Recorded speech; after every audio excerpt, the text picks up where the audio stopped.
Akers ready to kick off for Philadelphia. Dallas will get the ball. Beautiful shot. Lincoln Financial Field across the parking lot from where the Philadelphia Phillies and New York Yankees met in the World Series last week. And there's Donovan McNabb awaiting his turn.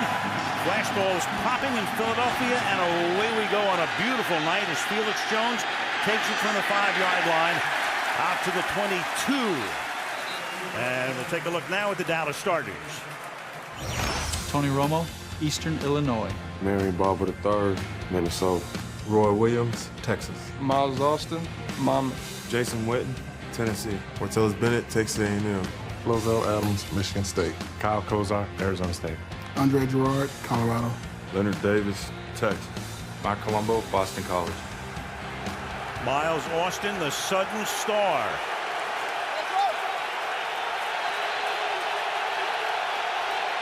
They start with a double tight end set and make it 3 tight ends now. That's Witten in the slot to the right. They give the ball to Barber, part of a 3-headed rushing attack for a gain of 2. So Tony Romo right now has been hot. Over the last 3 games, he has not thrown an interception. And he's the first Cowboy player since '71 with 8 touchdowns and no picks over a 3-game span. Second down and 8. There is Austin. Bottom of the screen. Romo with a short drop, looking to the right side, and the pass is incomplete, and the coverage on Miles Austin is provided by the All-Pro Asante Samuel in his 7th year, and his 2nd year as an Eagle after 5 seasons at New England. You better be careful. You're going to throw one against number 22, Asante Samuel. He jumped one in the last game for a touchdown, and if you are loose with the football on that side, he'll put 6 points on the board for his team. Third down and 8. This time they send Austin to the left side and bring Roy Williams to the right side. And Tashard Choice is in the backfield, flanking Romo in the gun. Philly in its nickel. They bring Bennett now in for extra pass protection. And he is caught on a slant by Williams. And Roy Williams up to the 44-yard line. So they convert on the 3rd and 8, 20-yard gain. Quentin Michael, the safety, makes the stop. Well, they shifted coverages right at the end. Sean Jones is going to come up here on the blitz, and it left a void in behind. Romo saw it and just fired it right where Jones left. Big play for Roy Williams, who's been looking to make some. He was pretty disappointed this week. He thought that some of the throws that Romo was making to Miles Austin were a little better than the ones that he was getting. Only his 15th catch of the season. And now Romo is under pressure, and he gets sacked by Jaquay Parker. Looked to avoid him at first, and Parker hung right with him, got into his face, and plants him. Just a single receiver route to this side, and Tony Romo took a look and just didn't like what he saw. There was nothing there, and Jaquay Parker comes in to put him on his back. 7-yard sack, and that makes it 2nd down and 17. Now Marion Barber back in the game. They have Barber, they have Felix Jones, and Tashard Choice all at running back. 2nd and 17. And they set up a screen. And it's caught, but no, incomplete. Even had it been caught by Bennett, would have been a minimal gain. Hakeem Jordan with the coverage. Let's take a look at the Eagle defensive starters. Quay Parker, Oklahoma State. Mike Patterson, D, Southern California. Bradley Bunkley, Florida State University. Trent Cole, Cincinnati. Moses Foku, Maryland. Will Witherspoon, Georgia. King Jordan, James Madison. Asante Samuel, UCF Knights. Quentin Michael, Boise State. Sean Jones, Georgia. Sheldon Brown, South Carolina.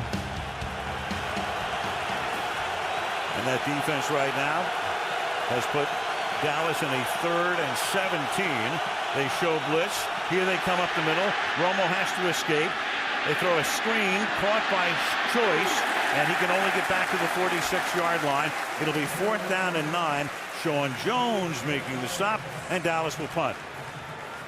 Well, so far the Eagles on almost every snap now have been bringing this double-barrel blitz right up the middle. They have no fear when it's 2nd and about 15. They're going to make Tony Romo make a play, dump it off for a screen, make the tackle. Pretty routine. Matt McBriar is the Dallas kicker, and the ever dangerous Deshaun Jackson stands back at the 10-yard line. Floating wobbly kick that bounds out of bounds at the 20-yard line.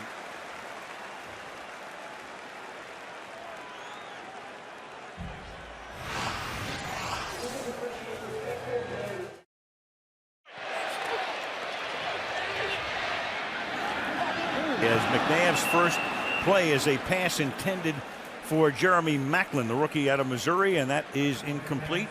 It'll be 2nd down and 10. McNabb on opening day leading the team to a win at Carolina, but getting hurt late in the game, cracking a couple of ribs, missing a couple of games, then comes back after the bye week. And so far, Donovan off to a very good start this season. He, like Romo, with a long string of passes without an interception, well into 3 figures. His running back is LaShawn McCoy, number 2 pick out of the University of Pittsburgh. He spreads himself to the right, and Terrence Newman almost had a pick, and a flag is thrown because Newman makes a soccer kick toward the end zone and will probably get a delay of the game penalty here for unsportsmanlike conduct. After the play, delay of game, 41, defense, 5-yard penalty, 3rd down. That's one of those few defensive fouls that is not an automatic first down, just a 5-yard penalty. Newman in frustration. Terrence Newman saw this one all the way, had a routine interception, and it was just there. And as far as drop kicks go, it was pretty good. I like that. Yeah, it was about a 30-yarder. It turned into a 5-yarder. Right. 3rd down and 5 now.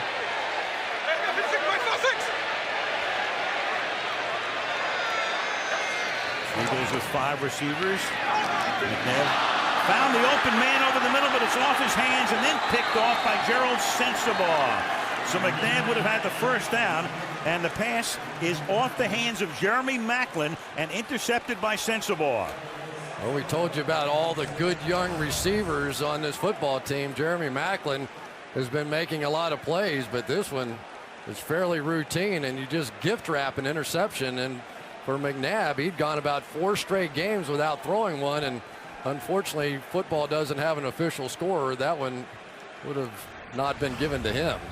Talk about a kibosh. We talk about the streak of passes without an interception. So that's McNabb's first in his last 119 throws.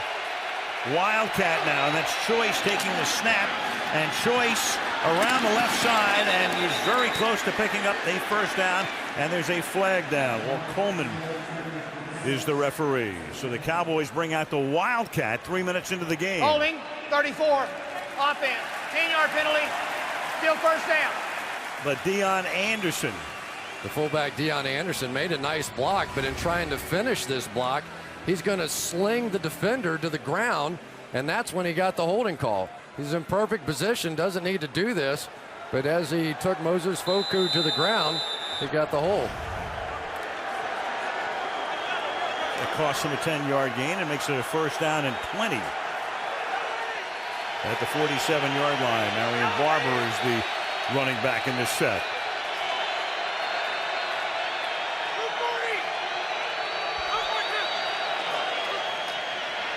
Off the play fake. Romo dumps it to Barber. Nice move to the outside, and Barber gets it to the 35-yard line. Gain of 12 off a block from John Phillips, rookie tight end. And that'll make it 2nd down and 8. Well, these two big guys inside right here are typically run-down players, but now they're in here and they're going to get some pressure. For Mike Patterson, that's about as good a pass rush move as I've ever seen him have. And Tony Romo with a little jumper out of there and picked up about half of it. A drop kick, a jump pass, good fun. Everything tonight. Only 4 minutes into the game. And that's Will Witherspoon making the tackle on Barber. The Eagles have had a lot of problems, especially with injuries amongst their linebacker core. They lost Stuart Bradley, their middle linebacker, before the season. He is on injured reserve. Omar Gaither is also on injured reserve. The new defensive coordinator right there is Sean McDermott, taking over for the late Jim Johnson, and one of the guys they picked up at the trade deadline was Witherspoon, who had been with the Rams. This is typically a blitz down for the Philadelphia Eagles. 3rd and 6. But this time they send only 4, drop 7, and the pass goes to Witten, and he makes the catch and is taken out of bounds by Witherspoon, but not until he picks up a first down. So they were at 1st and 20, then go to 3rd and 6 and move the chains. Yeah, you called it exactly, Al. Right here, you've got Jason Witten, and when the blitz doesn't come, it frees him up, and now he's out there one-on-one against Will Witherspoon, and Witherspoon's pretty good in the open field, but Jason Witten's one of the best in the league. That was impressive to pick up that first down after the holding call.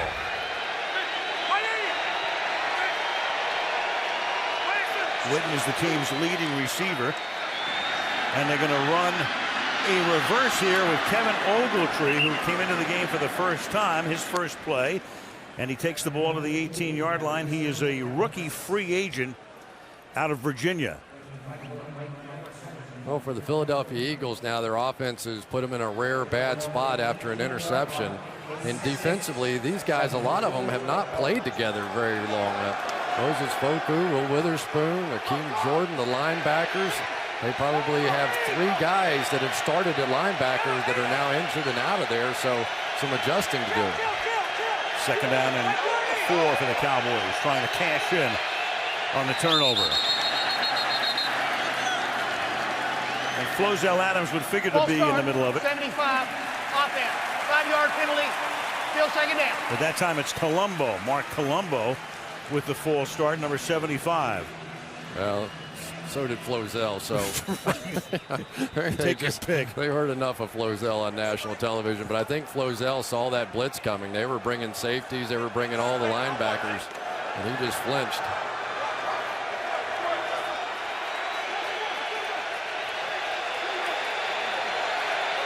Second and 9 from the 23-yard line.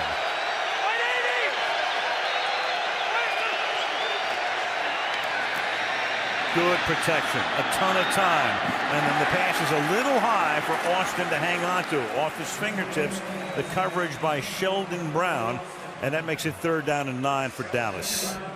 Well, the Eagles got away with a bit of one there. Their underneath coverage ran into each other. We told you there'd be some getting used to each other out there. Moses Foku here is going to turn around. That was a zone drop that was supposed to be by Trent Cole, and they just ran into each other, so no underneath coverage, but they were still able to make the play. Foku taking the spot of the injured Chris Gokon. 3rd down and 9. Witten sets up in a slot. The fake to Choice. The pass is then thrown to Ogletree, and Ogletree is inside the 10 and takes the ball to the 3-yard line on his 2nd career reception. The Virginia rookie is stopped by Witherspoon. Big 3rd down conversion and a 1st and goal at the Philadelphia 2. Well, as we've seen around the league, anytime you end up getting a lot of blitz packages, you see the Eagles all standing up, milling around. And one of the answers around the league has been this: the flanker screen. If you want to fool around in there, you want to blitz in the A-gap, do all that kind of stuff, just flip it to the outside, pull those offensive linemen, and we're seeing some big plays. Wildcat again. Tashard Choice will take his 2nd snap, and Choice over left guard and into the end zone for the touchdown behind Leonard Davis. Davis pulling, leading the way, opening the hole, and in he goes. And so the Dallas Cowboys cash in on the interception. A run by Ogletree, a reception by Ogletree, and then a Wildcat touchdown by Choice. Look at all the offensive linemen here. An unbalanced line, and the only one left is going to pull back around. So they end up with all 5 offensive linemen going into the hole. But what really made it was Tashard Choice took his time back there. A little fake to the right, came back and set up the blocks. Nick Folk for the point after.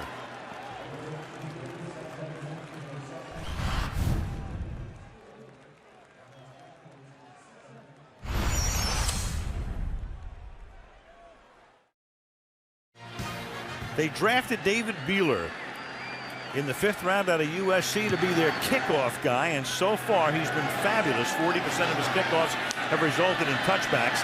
Not this one, though, as Ellis Hobbs takes it and can only bring it out to the 16-yard line.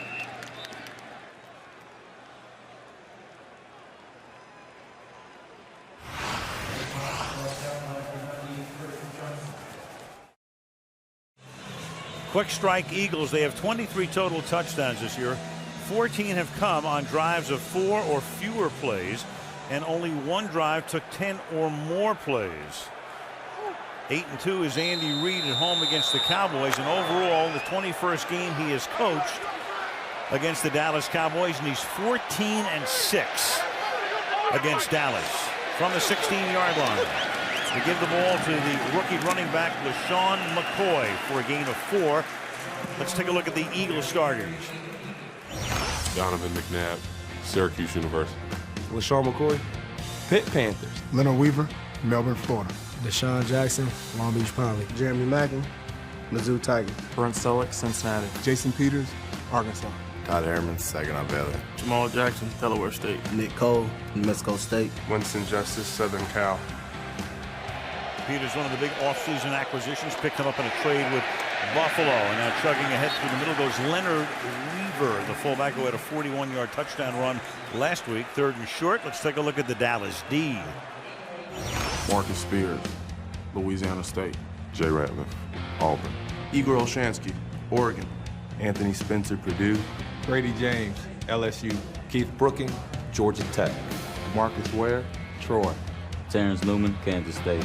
Gerald Sensabaugh, North Carolina. Ken Hamlin, Arkansas. Mike Jenkins, South Florida. Jenkins has really come on of late. He was the #1 pick last year. And now on 3rd and short, the pass is off the hands of Alex Smith, the backup tight end, and incomplete. So it's 3 and out. And Philadelphia to punt. Probably the most improved area of the Philadelphia Eagles offense this year has been in these 3rd and 1 situations. They've had success running the ball, so they anticipated that the Cowboys were going to bring pressure. They come with the bootleg and just missed the pass. That's a pretty routine throw, and Donovan missed it. McNabb starts the game 0 for 4 with an interception. Sav Rocca to punt. Be taken at the 34-yard line. Patrick Creighton has run punts back for touchdowns in each of the last 2 games, and he has dropped at the 42-yard line. 6:21 left in the opening quarter. 7-0 Cowboys.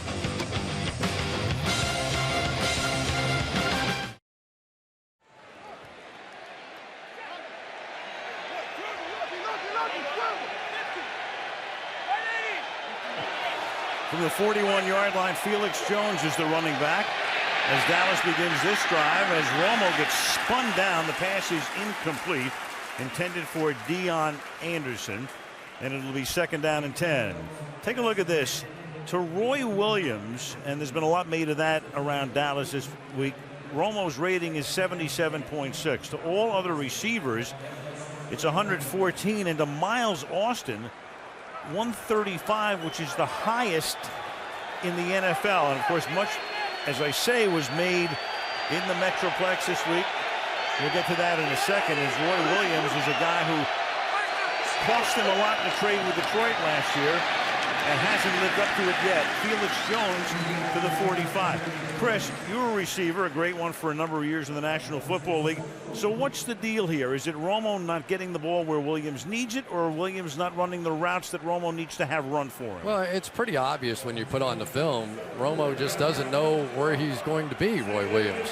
And while he has great confidence, you can see in a Jason Witten and his developing confidence in Miles Austin, there have just been too many times this year that Romo's throwing it somewhere and Roy Williams is somewhere else. Now they'll come off the same side, the right side. Romo rolling that way, and he throws, and the pass is caught, but short of the 1st down. So Witten, who needed 6 yards, is only able to get 5. He was right there by the marker, uncharacteristic of Witten not to get to the marker for a 1st down, and it's 4th down, and the punting group comes in. Well, what was interesting that time was Witten decided to go with an overhand catch, but in order to make that one, he had to go to the ground. If he just put his hands down the other way, he could catch it and turn and make a run, but he fell short of the first down mark. McBriar into punt for the second time. Deshaun Jackson to run it back. High floating kick. Fair catch called for.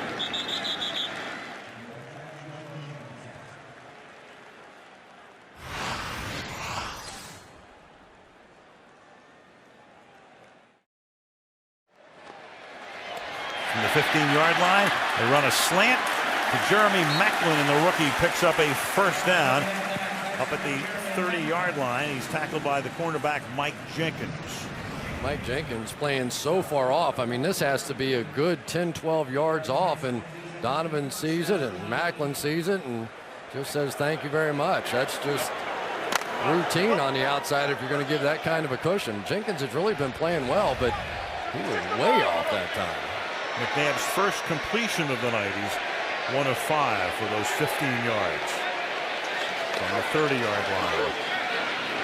Good protection, but good coverage. And McNabb will take off and then run out of bounds at the 29-yard line. And that's going to be a loss of a yard or two, and he's run out by Keith Brooking.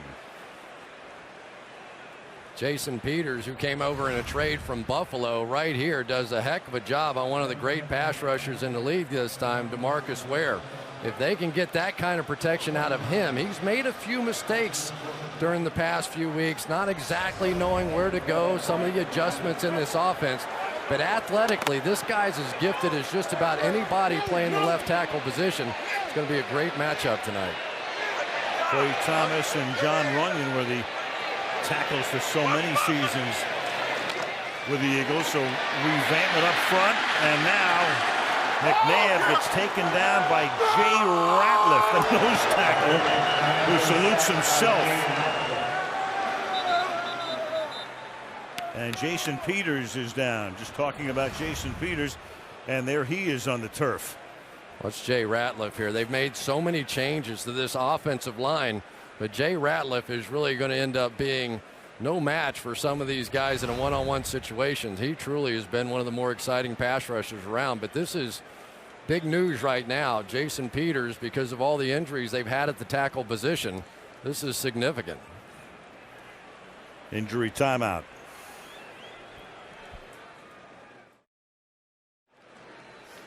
Big blow for the Philadelphia Eagles. Jason Peters acquired in that trade with Buffalo in the offseason, and here's how it happened.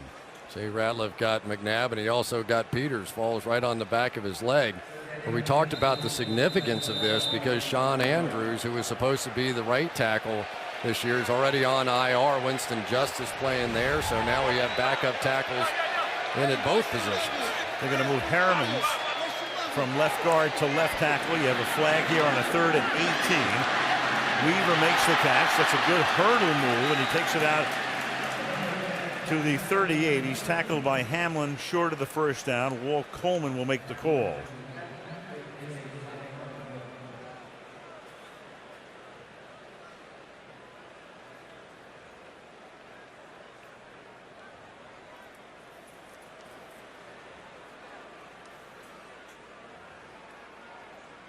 Illegal formation, 79. Offense, not lined up on the line of scrimmage. 5-yard penalty, still 3rd down. That's really interesting. They move Harriman from left guard to left tackle, and he doesn't line up on the line. Yeah, he's going to try and get the little jump over here and try and get back off the line of scrimmage. He has to break the belt line of the center, or else that's too far back. It didn't look too horrible there when you first looked at it. Ticky-tack. It's interesting the decision by Wade Phillips, though, because it would have been 4th down, but he's rolling the dice a little bit here that his defense can make a play. Instead of 4th and 2, he makes them go again on 3rd and 23, and it's going to wind up as about a 4th and 3, almost 2. Jason Avant makes the catch. They'll spot the ball at about the 36-yard line, and regardless, they're going to punt here. And you know, this Dallas Cowboys defense now just keeps making plays. The Philadelphia Eagles, we documented it on the open, one of the most explosive offenses in the league right now, and so far they have nothing to show for it in this first quarter. Sav Rocca, his first punt was 41 yards. Creighton, who's run back punts for touchdowns in each of the last 2 games, looking for a hat trick, but won't have a chance here because he's going to let it go, and instead of going out of bounds, which is what he thought it was going to do, it stays inbounds and rolls all the way down to the 15-yard line, and it comes out as a 48-yard boot with 2:14 remaining in the quarter. Last season, end of the year, here, the Eagles win 44-6, largest margin of victory in the series. Cowboys' largest loss in the division since 1970. And it was a mess. And that day started with Philadelphia needing a lot of things to happen, including Oakland to beat Tampa to even have a chance, Chicago losing to Houston. All Dallas had to do was win the game. End of story. But you know what? It brought about some probably much needed changes. You wonder what would have happened had that been a close game instead of a blowout for the Dallas Cowboys. And had they gone to the playoffs. And there's Williams up to the 27-yard line. Among the things they did, and I'm not saying it's solely because of that game, but it was time to get rid of Terrell Owens. It was time to get rid of Pac-Man Jones. They turned, actually, Wade Phillips became the de facto defensive coordinator. He let Brian Stewart go. He winds up here in Philadelphia. They make a lot of other changes. And, you know, right now they're 5-2, so far so good. So far so good. From the 27-yard line, this is Felix Jones, second year back out of Arkansas, who's a home run hitter. Not on that play, though. It's a little ground ball back to the pitcher. Second down. Well, the Eagles linebackers are not very big guys, but boy, they can fly. Check out Akeem Jordan coming around the corner here and is just going to meet Felix Jones in the backfield. It is no match. The Eagles are no match size-wise for this Dallas offensive line, but speed-wise, Dallas is going to struggle with them. Second and 10. Final minute of the quarter. Romo gets it away. It's juggling. It's incomplete. In and out of the hands of the tight end Martellus Bennett. Covered on the play by Quentin Michael. Third down and 10 for Dallas. Well, until the Dallas Cowboys hit big plays against the blitz, Sean McDermott is going to go the way of his mentor, Jim Johnson, and keep firing him. Because right now, the Dallas Cowboys are making the right reads. They're just not making the right plays.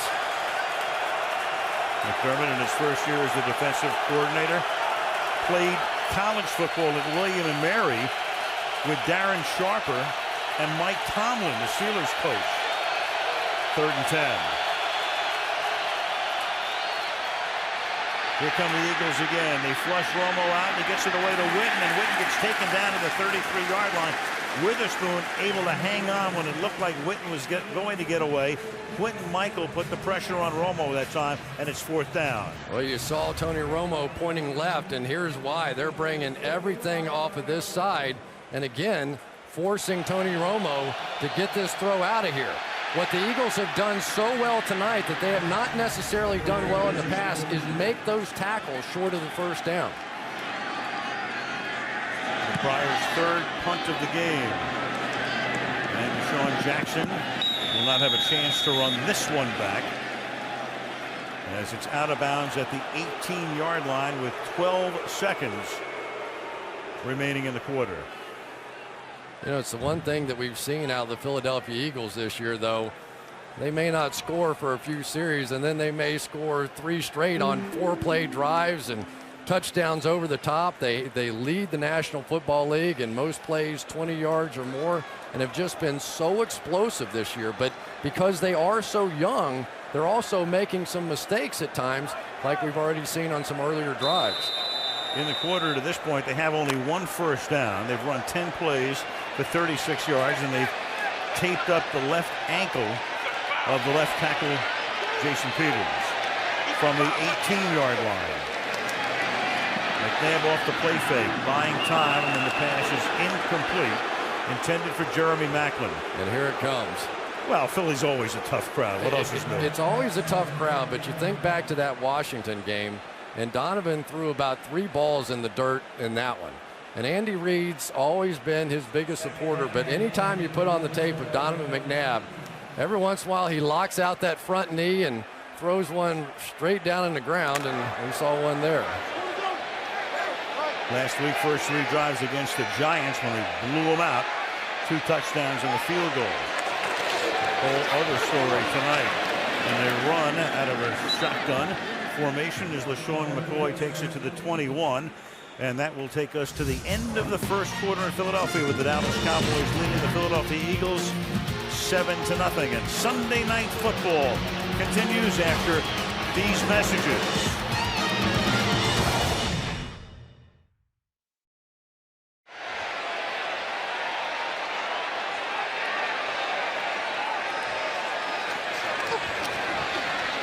Third and 6, and that pass is caught at the 47-yard line by Jason Avant, and he's whistled down at that spot. But a great catch with good coverage on a 3rd down and 6 by Avant. Wow, Jason Avant is supposed to be the blocking wide receiver on the outside. Watch him going against Orlando Scandrick here. Scandrick with absolutely perfect coverage, and they still get it in there. Let's see if he's touched on the way down. Right there, yes. Barely by Hamlin. 23-yard gain. Wow. Got a hand on him. So whistled dead correctly at the 45-yard line. McNabb out of the shotgun now. And Donovan over the middle again, and that pass is caught by Brent Selleck, who gets banged down to the 35-yard line, and another Eagle first down. The Eagles go 3 receivers off to the right side, and Selleck's just going to find this open zone. Sensabaugh, who's been a nice addition at safety, a guy that can cover tight ends so well, but unable to get there that time against Brent Selleck. And how about Selleck? You know, he's the guy that we don't talk about that much at tight end, but he has given them some option at the tight end position that they haven't had the last few years. He's their answer to Jason Witten. He leads the team in receptions with 38. Look out, McNabb gets hit as he throws, and the pass is incomplete. That's DeMarcus Ware, who has 5 sacks in his last 3 games after having none in his first 4, who comes around the edge and is able to make contact as McNabb releases. Boy, this is going to be tough out here. You move your left guard out to left tackle, and guess who he has to block? Only the guy with 20 sacks from a season ago, DeMarcus Ware.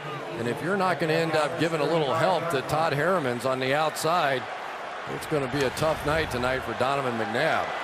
They are now starting to bring just enough blitzes to force one-on-one situations up front, and the Eagles are losing this battle.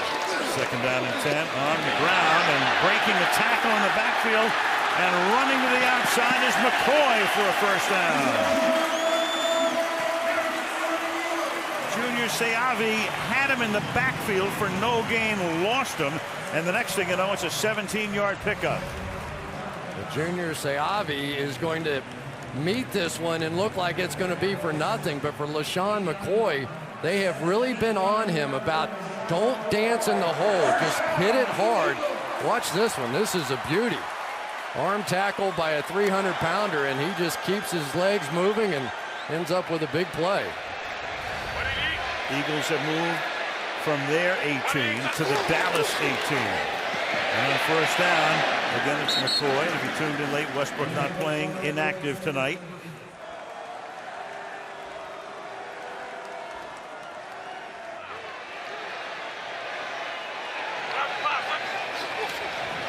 And 2nd down and 9. And McNabb throws, and it's incomplete, and the crowd wants a flag, and the Eagles do too. And there goes Donovan imploring the official for 1 as Ware got in on the action, and it's 3rd down and 9. Sure did. DeMarcus Ware is going to loop back inside here with a little spin move, and he's going to meet right at Donovan McNabb. Down the field, though, you're seeing the Eagles receivers having some trouble getting off this bump and run coverage, and they sort of all end up in the same spot. 3rd down and 9 now from the Cowboys' 17-yard line.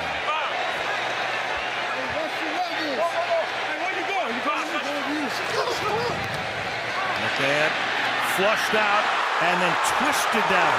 A twisting sack by Jay Ratliff.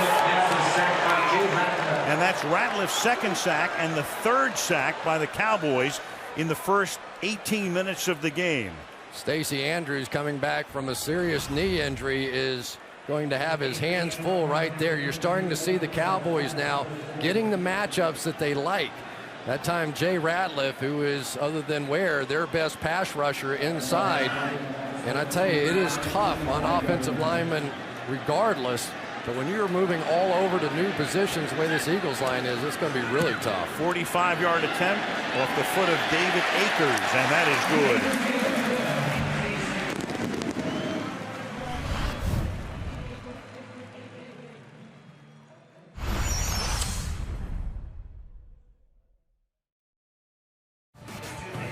Philadelphia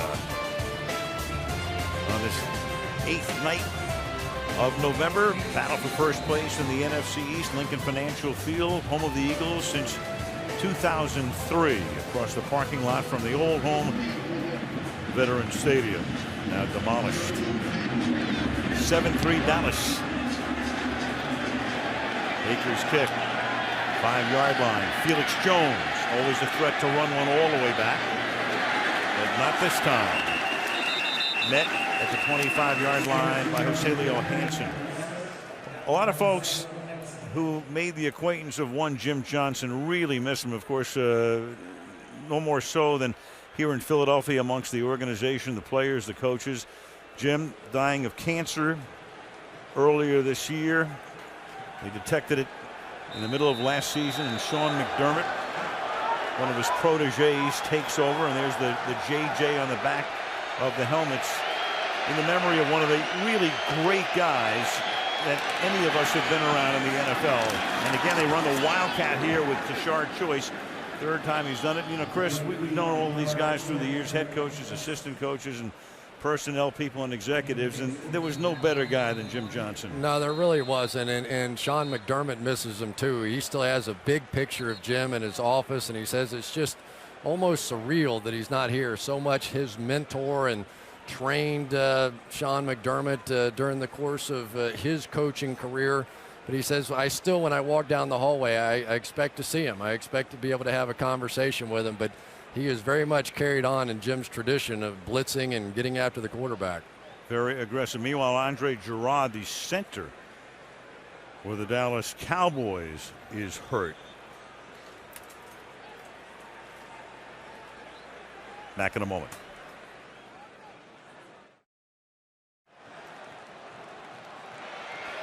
As we look at the Wildcat, Gerard goes out. Proctor is the new center. They run the Wildcat again. And this is Tashard Choice. That's an interesting choice, no pun intended here. When your center goes out, you bring a new guy in and you start him out with a Wildcat snap. Yeah, why not? Well, they couldn't get the other exchange. We saw him out there warming up, and Corey Proctor's first snap to Tony Romo, they ended up dropping it for Andre Gerard. He's going to get rolled up right there. It's like a ankle injury of some kind. Gerard selected for the Pro Bowl in each of the past 3 seasons. So they work on him. There's a quick drop and a fast throw to Witten for a 9-yard gain as Will Witherspoon makes the tackle. They may even give him a first down here as they will spot the ball at the 46-yard line. Very close to a first down. Great read that time by Tony Romo. He's going to see the middle linebacker try and break underneath here on a blitz read. Got it to Witten before Witherspoon could get there. It is a first down from the 46-yard line. Here's Barber. Nothing happening. Marion Barber tackled at the line of scrimmage. It'll be second down. Marion Barber, they like to start the game with him and finish the game with him and use him as the pounder. And then there's Felix Jones, who's the home run hitter if he can stay healthy. And then there's Tashard Choice, who we've seen spotted tonight as the Wildcat guy. Jason Garrett says, I preach all week long, physical, physical, physical, and the guy that gives us that presence is Marion Barber, so he's going to get the most snaps. And he said, I have to remember just to keep rotating them. Second down and 11 from the 45. And he goes to Barber, and Romo's pass is complete, but for a very short gain up to the 47. Take a look at the three backs as we align the backfield here. Barber with a 4.5 average, Jones a fabulous 7.5 average, and Choice averaging 4.9. Thus the Cowboys come into the game as a team averaging 5.4 yards per rush. And that would be, if it holds, the highest in any season in Cowboy team history. Third down and 8.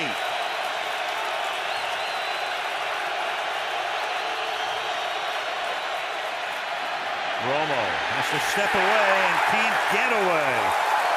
Jason Babin with the sack. And that's one in each of the last 3 games for him. Well, new offensive linemen everywhere now, and Jason Babin is going to take advantage. He gets through 5 down linemen that time for the Philadelphia Eagles. And so far, the story in this game is all the injuries to the offensive line, and these defenses taking advantage. Fourth punt by McBriar. Jackson lets it go. And it's a good bounce for Dallas, and they can down the ball at the 2-yard line. Flag down. Back upfield, Alan Ball able to down it at the 2. And this is a big one, because if it's against Philadelphia, they're going to have to punt this thing over instead of getting it on the 2. Ineligible downfield prior to the pass. 89 offense. 5-yard penalty. Repeat 4th down. Oh boy. Very costly.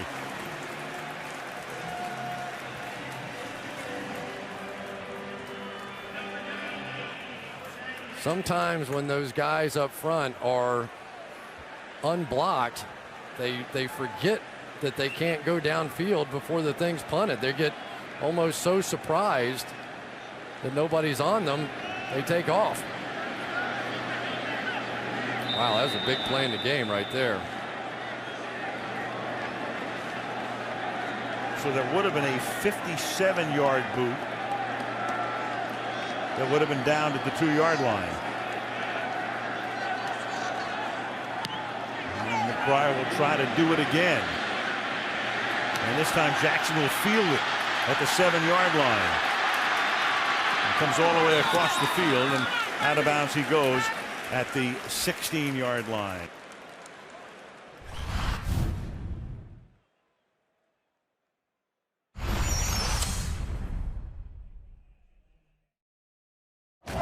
The NFL stars are out and shining bright. It's the boys versus Eagles, a classic fight. Sunday Night Football is now.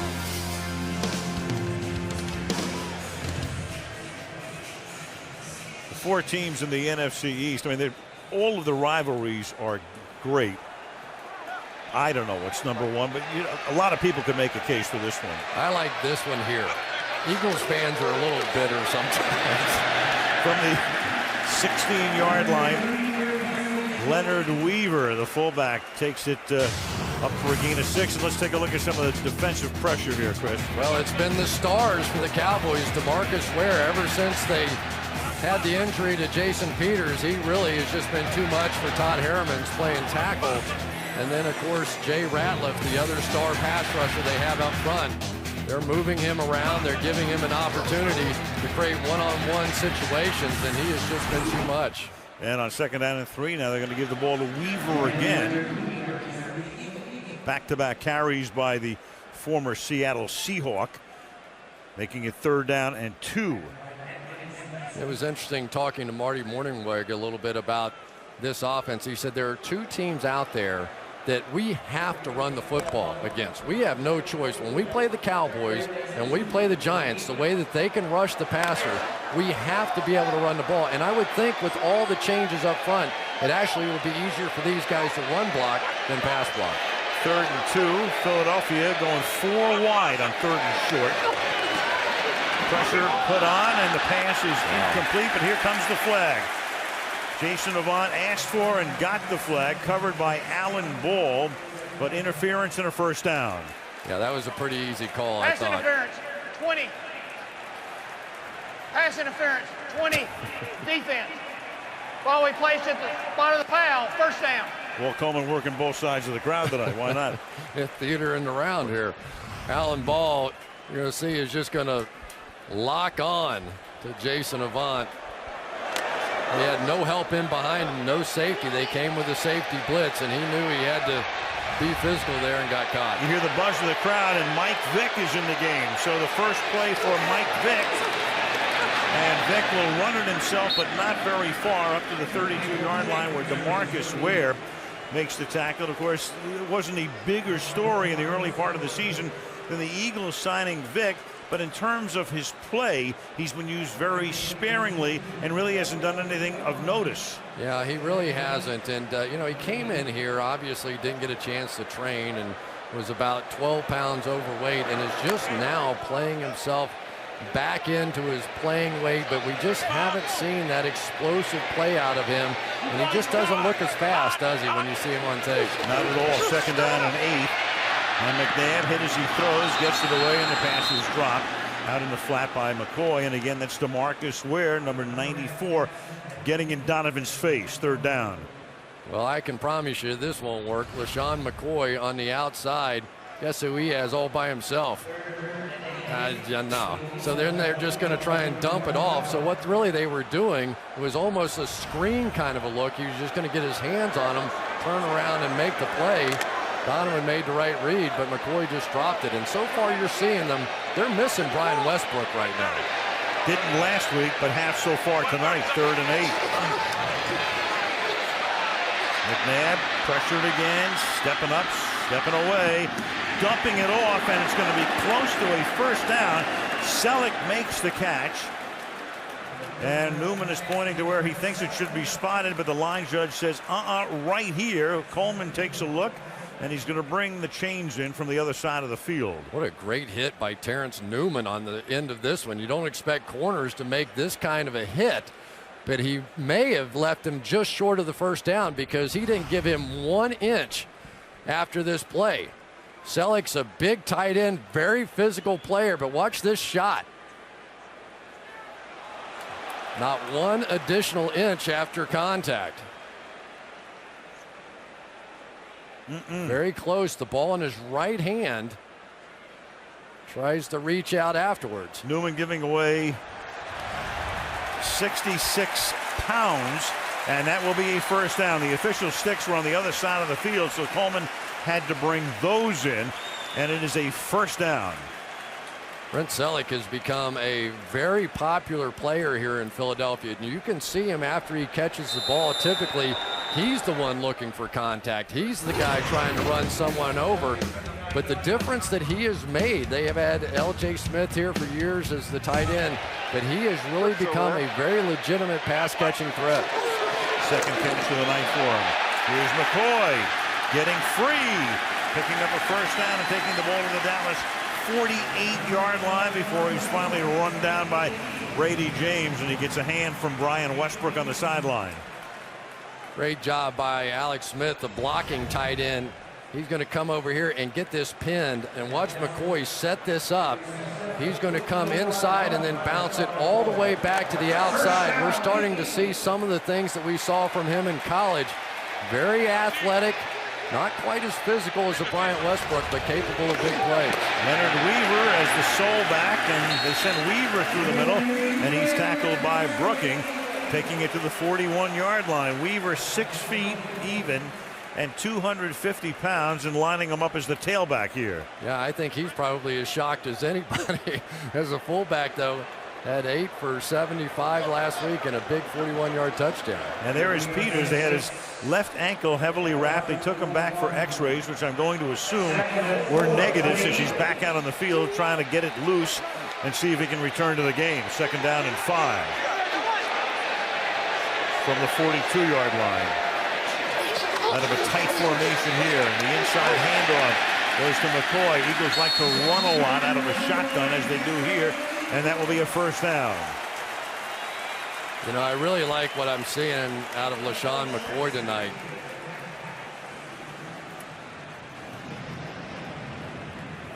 Stacey Andrews and Jamal Jackson are really making a difference up here. Sometimes Ratliff can make you look bad in the passing game, but you also have the ability sometimes to double team him and get him off the ball, and that time creating just enough space for LaShawn McCoy. McNabb, good protection, but he has to check it off underneath, and it's caught by McCoy, and he's shadowed and tackled by Brooking. Here comes Jason Peters back in the game. Well, when he was writhing on the ground, this is the last thing I thought we'd see, is Peters coming back into the game period, much less before the half. Let's see if the Cowboys try and isolate Ware on the outside. You can see, though, Alex Smith is going over there to help him for the first few snaps anyway. 2 tight ends. 2nd down and 8. Over right guard.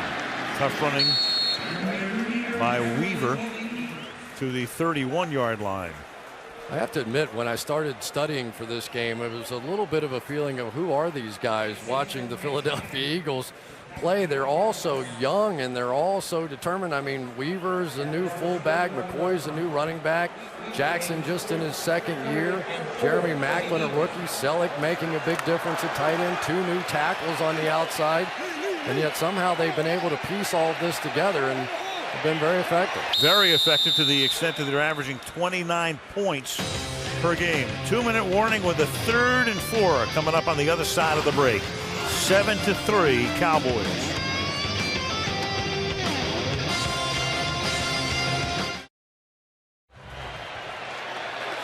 Third down and 4 now after the 2-minute warning, and they run it with McCoy, but he stopped 3 yards shy of the first down by 72 Stephen Bowen. And they're going to send Akers out for a long field goal attempt.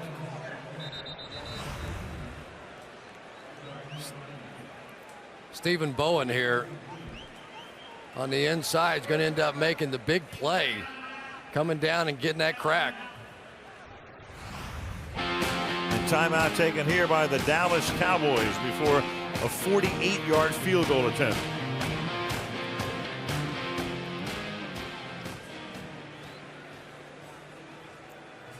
A little free music for you. Yeah, a little just entertainment pleasure there, you know. Consider us your jukebox.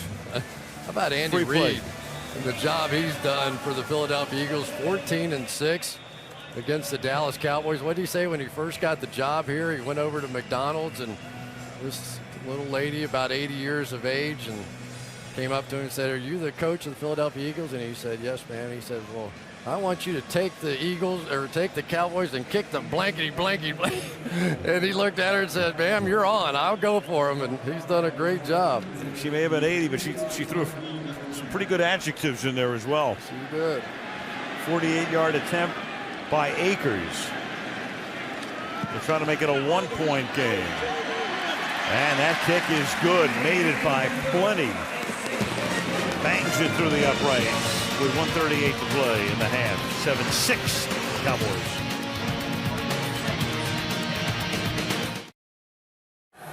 Philadelphia. Lincoln Financial Field, beautiful facility, opened in 2003. Already the 7th season that the Eagles have played here. And the Dallas Cowboys in town. 7-6 Dallas. 1:38 to go in the first half. David Akers to kick off.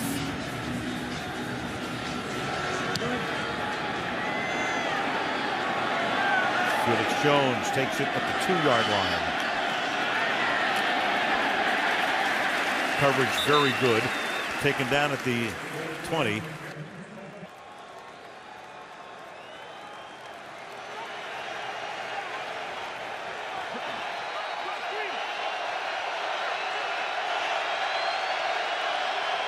Gerard is back in the game, the center.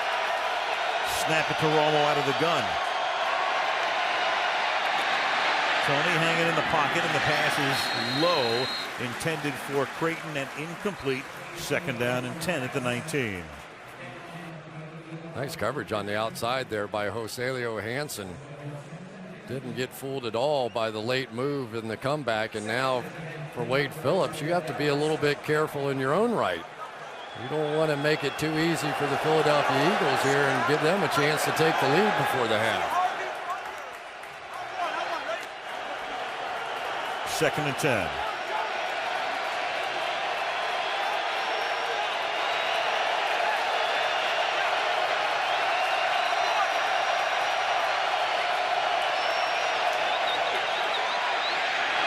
Romo in the seam is Patrick Creighton into Philadelphia territory, inside the 30, and finally tripped up at the 19-yard line.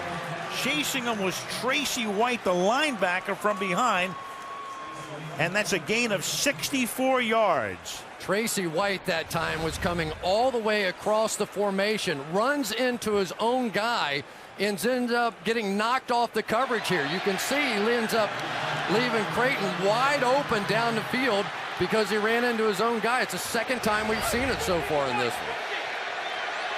White making his first tackle of the night, and it's a huge one. Saves a touchdown, at least for the moment. The ball is at the 17. Here come the Eagles. Romo covering up the football and taken down to the 21-yard line. Sean Jones, the first guy to get in there. And that stops the clock with a Dallas timeout with 33 ticks to the half. One timeout left for Dallas. We designate that at the bottom of the score panel at the bottom of the screen. A little Morse code action for you, Chris. I like it. Yep.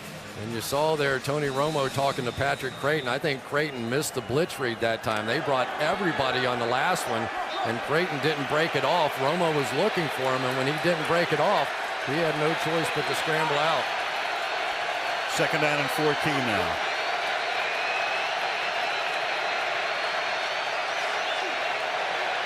Romo rolling right, effective out of the pocket, and he throws into the end zone, intended for Austin and incomplete, and that's Hansen getting back there and able to bat it away at the end. Asante Samuel said, thanks very much, Jose Leo, because right here, he is going to run underneath this one, never really sees the ball. See, he was trying to help on the inside, but had the presence to not run into Miles Austin. If Miles Austin right here just jumps back into Jose Leo Hansen, he's going to get the ball on the 1-yard line. A little inexperienced that time by Austin. Hansen got a little lucky, too. Never turned to see where the ball was. Hit him on the back of the arm. 3rd and 14. Austin still without a catch tonight. 27 seconds remaining in the half. And Romo's going to set up a screen to the outside, and that is Ogletree, and he takes it to the 4, setting up a 1st down and goal. They have one timeout, and they've already called it. Romo was going to go up there to spike it, but the Cowboys had already called a timeout. Tremendous job this time by Mark Colombo, the right tackle, getting out in front of it. We talked about it earlier in the first half. If they want to try and bring pressure inside, all you do is you end up with 2-on-1 on the outside, and right there you're going to see Colombo getting out in front of a corner, and boy, he's got a grip of Jose Leo Hansen, and that one is over. But this play, more than anything the Cowboys have done so far, has been effective against that Eagles blitz. I thought that was interesting at the end of the play, Chris. You saw Romo going up there. He wanted to spike it. And now, of course, the coach can call a timeout, so Phillips must have called that timeout there last. Well, and the problem that you have, obviously, with that is that you're playing against the top blitzing team in the NFL in the Philadelphia Eagles. They send more pressure than any other team, and should you get a sack here, you're in trouble. And I guarantee you, Romo's saying, don't miss a hot read this time, guys, or I'm in trouble. And you saw him saying that exactly to Patrick Creighton as he went by. Austin wide left, Witten and Creighton are both in the slot. He's got Williams out to the right side. On 1st and goal, everybody into the pattern, and the pass is deflected. He tried to go to Williams, which they often do on a 3-by-1 setup. You go to the guy who's the 1. Quentin Michael backs it away. It'll be 2nd down and goal. One thing you notice watching the Philadelphia Eagles on tape is they only get about 3 or 4 yards deep in the end zone, and they sort of stop. And so the Dallas Cowboys are going to try and take advantage of that. You can see they just don't get very much depth And that time it was Quentin Michaels able to get a hand on it. But you see they sort of sit down about 3 or 4 yards in the end zone and then expect themselves to be able to go vertical and make plays. And Romo's pass behind Williams. 2nd down and goal from the 4. Again, 3 by 1. Over the middle. That pass is batted in the air and incomplete. And Williams wants a flag. He's covered by Asante Samuel.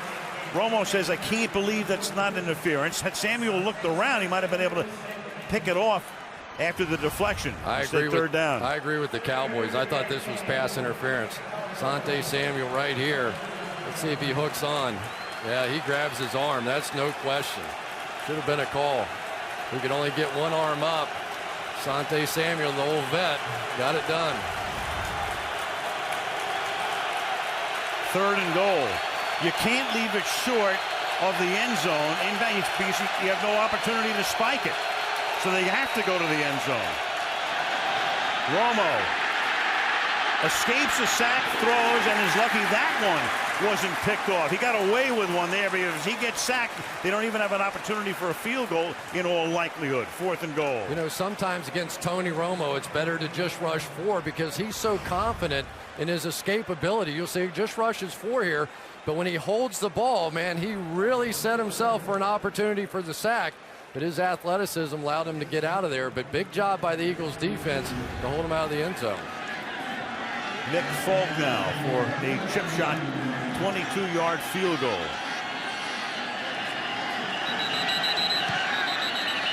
And before the snap. Before the kick. First team timeout. Philadelphia. 30-second timeout. There's one thing to freeze the kicker, but it's another thing on a 22-yard attempt. Go back to that last play and take a look at Jason Witten here. Because of the pressure and because of the movement, Tony Romo just did not see his tight end, and typically that's his first look.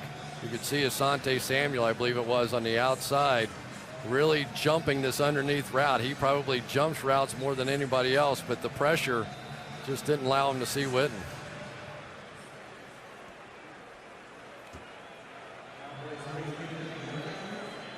Samuel jumps up on Miles Austin, and you can see the back of the end zone against these Eagles sometimes is available.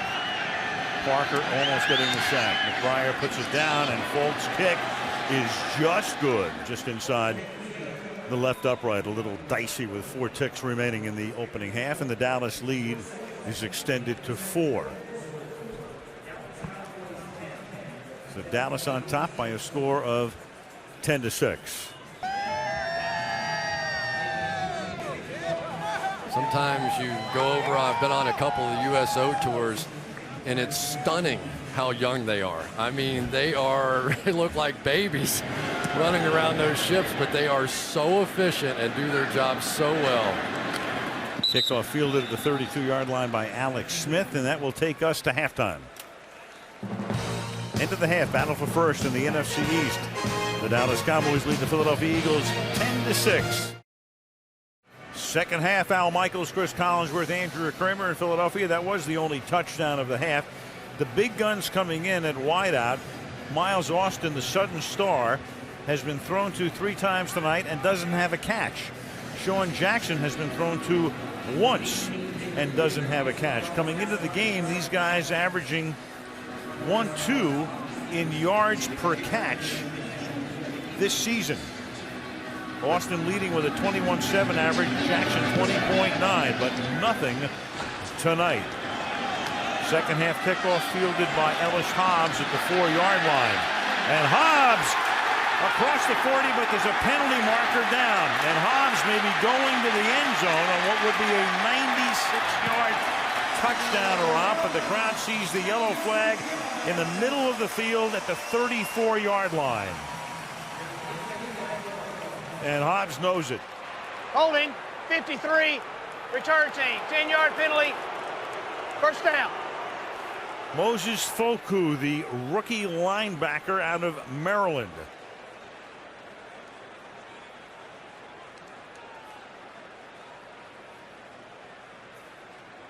So he comes back, and there goes Hobbs's would-be 96-yard return. I think it's going to be right there. It looked like from the other angle that he was pulled down on top of him. Essentially, Foku sort of got run over.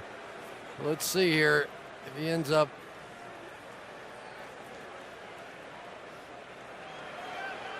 Well, if that's the call, Curtis Johnson is the Cowboy who gets held, and I don't think he's going to get him.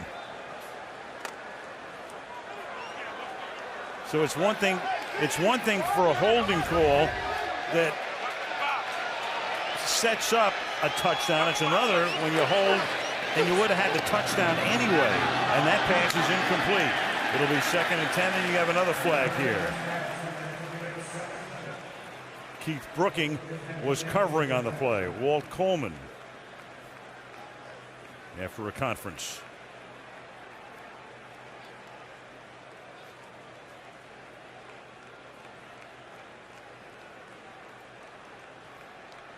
Lieutenant's checking in. There is no foul for defensive pass interference. He just had his hand on his back. Take it down. And now it'll be 2nd down. Go back again to the run back here.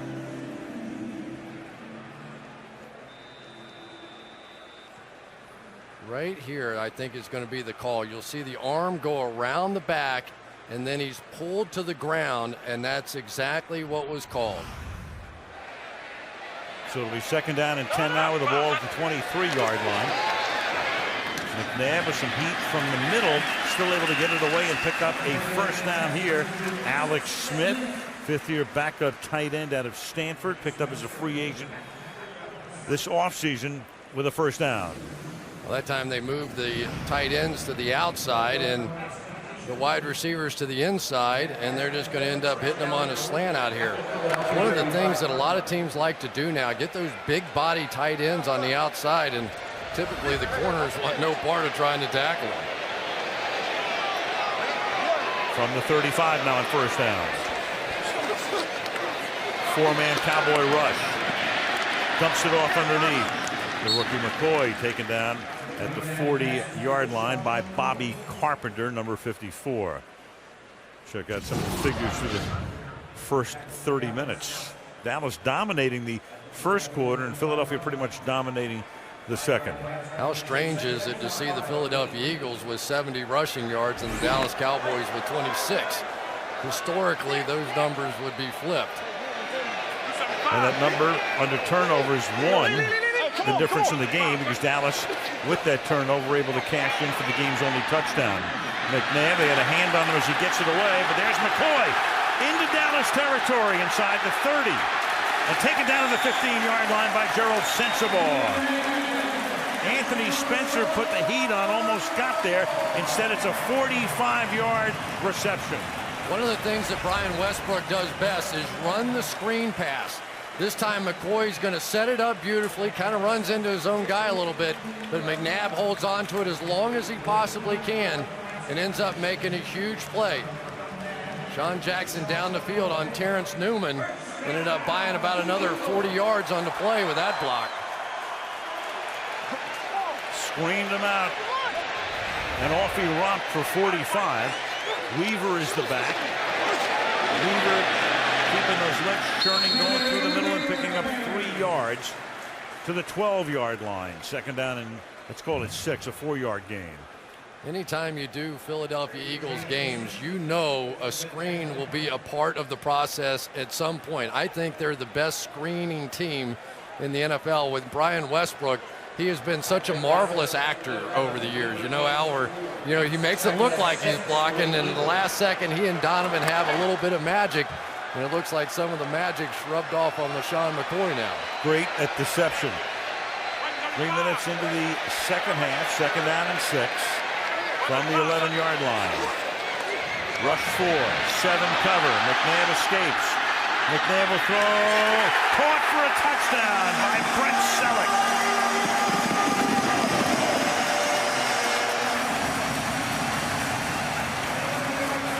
And then flags after the play in the end zone as McNabb looks like vintage McNabb here.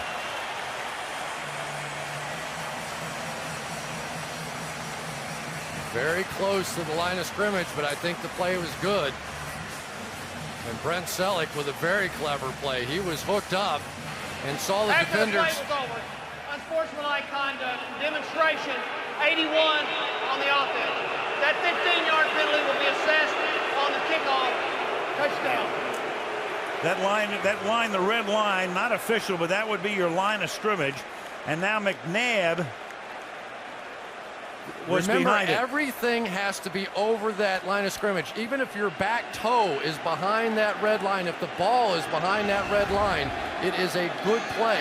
So despite the fact that his front foot was in front of it, they just challenged it. They're going to probably lose the challenge, but Wade Phillips may be thinking back to last year. Remember the Eli Manning play where everything was across the line except his hand? Is challenging the ruling on the field that the quarterback was not beyond the line of scrimmage. kind of. Everything has to be across the line of scrimmage. It doesn't appear that it is. It should stand.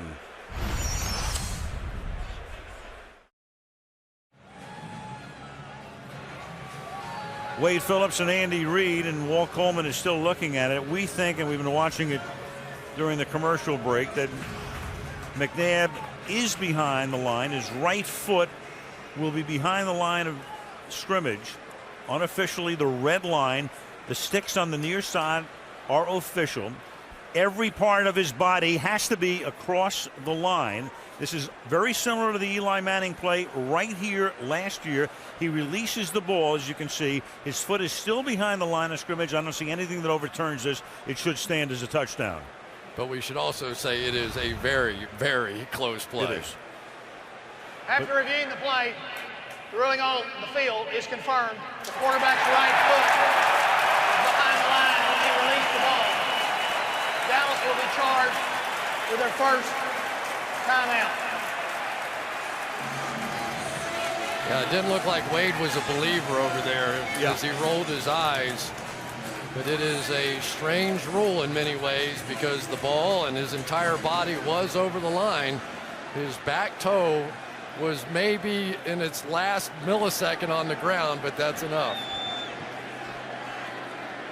Great play by a lot of people, though. McNabb with the scramble and Selleck recognizing guys breaking in front of him and just snuck to the back line for the big touchdown. So the Eagles see a 96-yard kickoff return negated by a holding call, but then are able to move down the field. A 45-yard reception by McCoy. Then the catch by Selleck.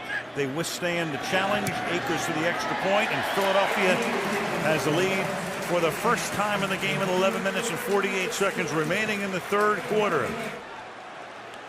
I was so disciplined on this trip. I only had 3 Philadelphia cheesesteaks.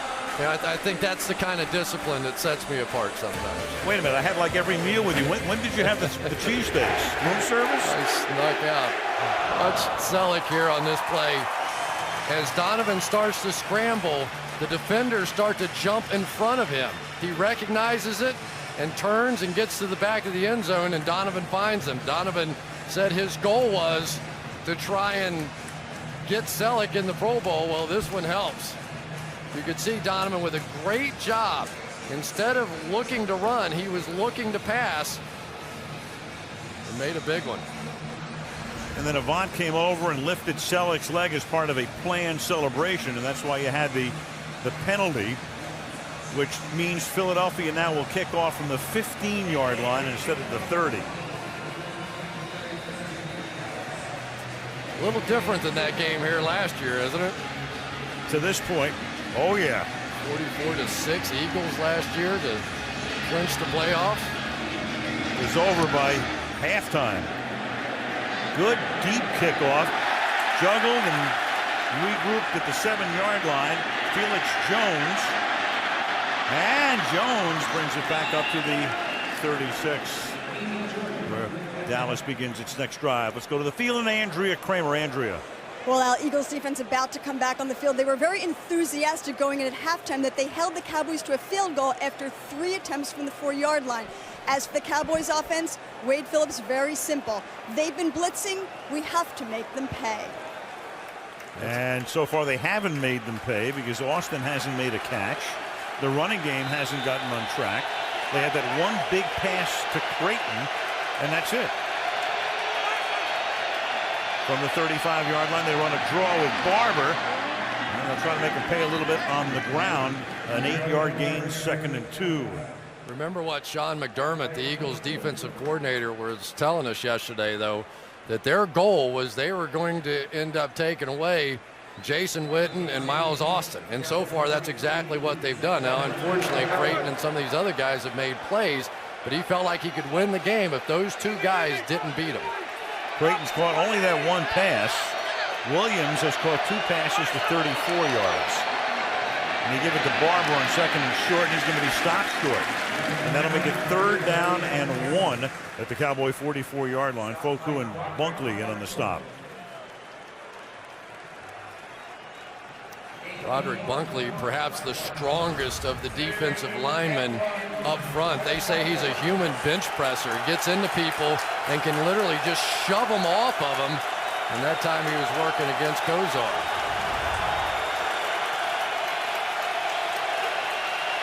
Barber the back in short yardage.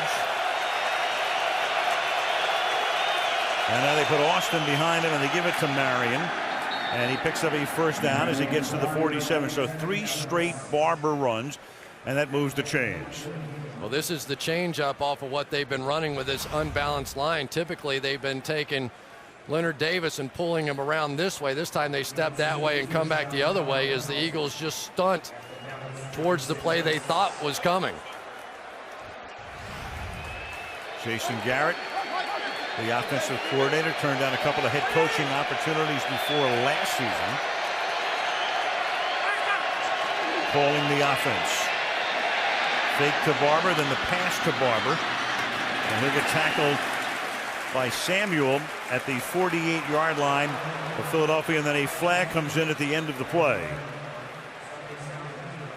Yeah, for Asante Samuel, great open field tackle. He had no help, but then he ended up getting in the face of Marion Barber. Conduct, taunting, 22, defense, 15-yard penalty from the end of the play.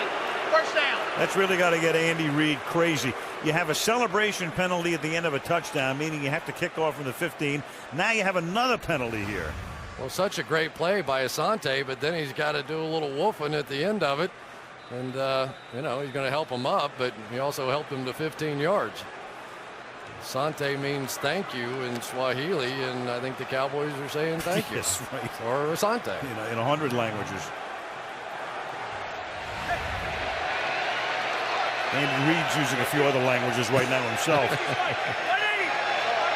33-yard line, 1st down. Romo, and that pass is picked off at the 10-yard line by Sheldon Brown. A flag is down on the run back.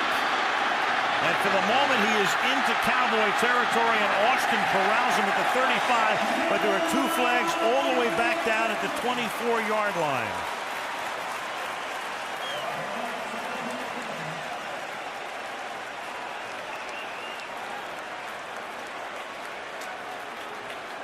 That would be the first pick against Romo in his last 144 passes.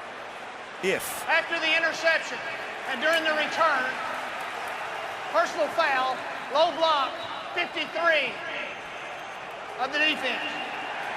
Half the distance to the goal, 1st down. Well, that would be Foku on the receiving team for a low block. Check out Jason Witten right here, but Akeem Jordan, this is as tough an assignment as he could have. Man-to-man all over the field, and the coverage was so tight that Tony Romo had no choice but to try and drop it in over the top. He misses by a little bit, and Sheldon Brown makes the pick. And remember, on a change of possession, you no longer can block low. Anytime you end up blocking below the waist, and you see it right there, that's the foul. Just one of the things the league is doing now to try and make the game a little bit safer. It's Foku going low on the 353-pound Leonard Davis. So the ball is at 12 now once they begin this drive, and it's a 1-yard pickup here for LaShawn McCoy, drafted in the 2nd round out of the University of Pittsburgh. Brian Westbrook missing his 2nd straight game after incurring that concussion when he banged into the knee of London Fletcher in the Monday Nighter in Washington. There he is, and very concerned about his future, and first time he's had a concussion. And you wonder about Brian, period, in terms of the fact that when a running back turns 30, it's a new era. Yeah, and it's a new era for concussions as well. I think the league, and in particular the Eagles, have handled this situation beautifully. 2nd and 9. And McNabb will throw, and it's caught at the 30-yard line by Deshaun Jackson. So sooner or later, he was going to hook up with a guy averaging 21 yards per reception, and that one is good for 21 yards. Well, the one thing that Deshaun Jackson will do is scare you deep, and Terrence Newman is one of the fastest cornerbacks.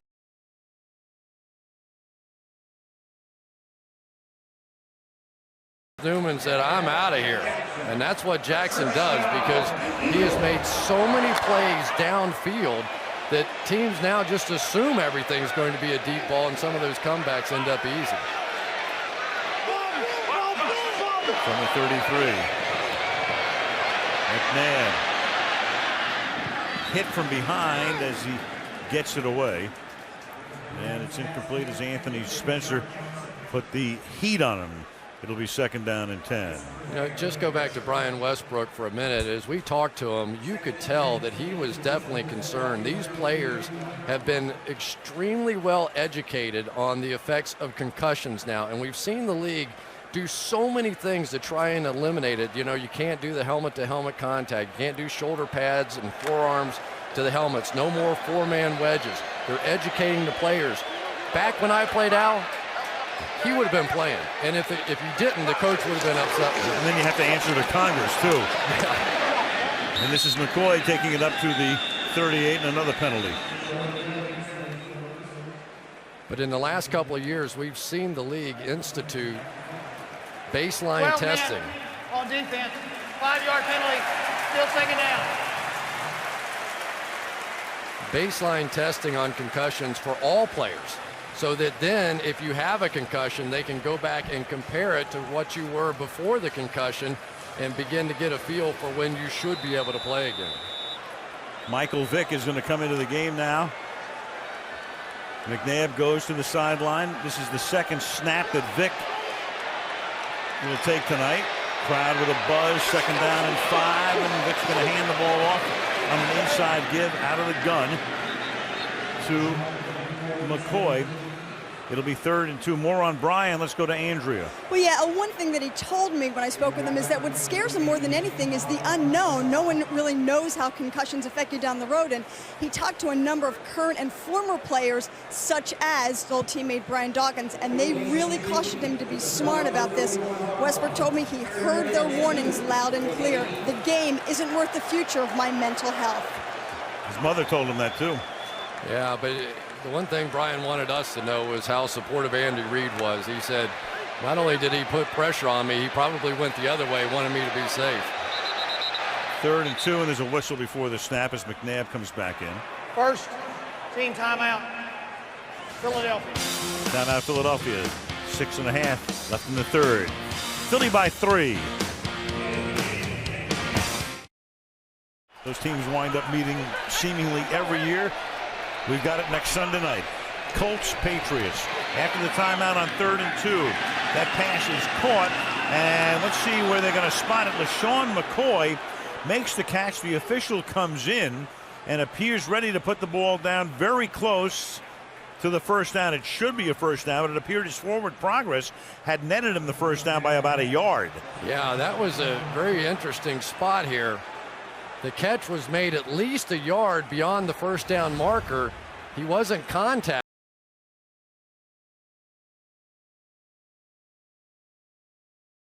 Contact doesn't happen until there.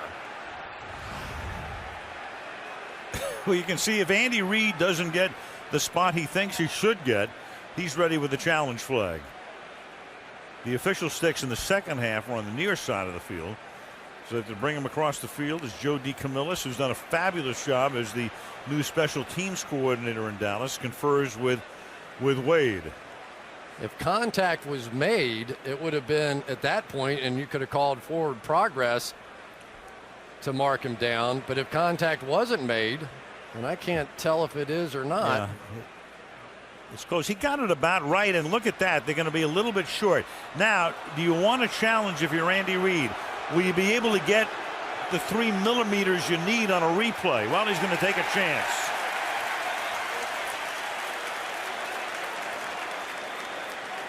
I don't know how you figure out where you're going to move the ball after you look at the replay.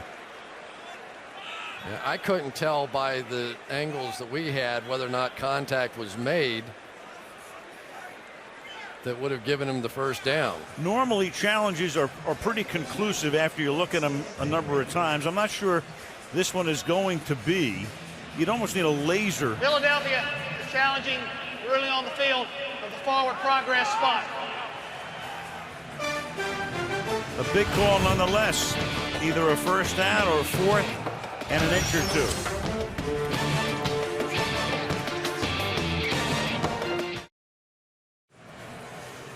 Taking a look at this, and we'll show you before Walt Coleman makes the call here. As it turns out, the Eagles might even lose more yardage here because he makes the catch, McCoy.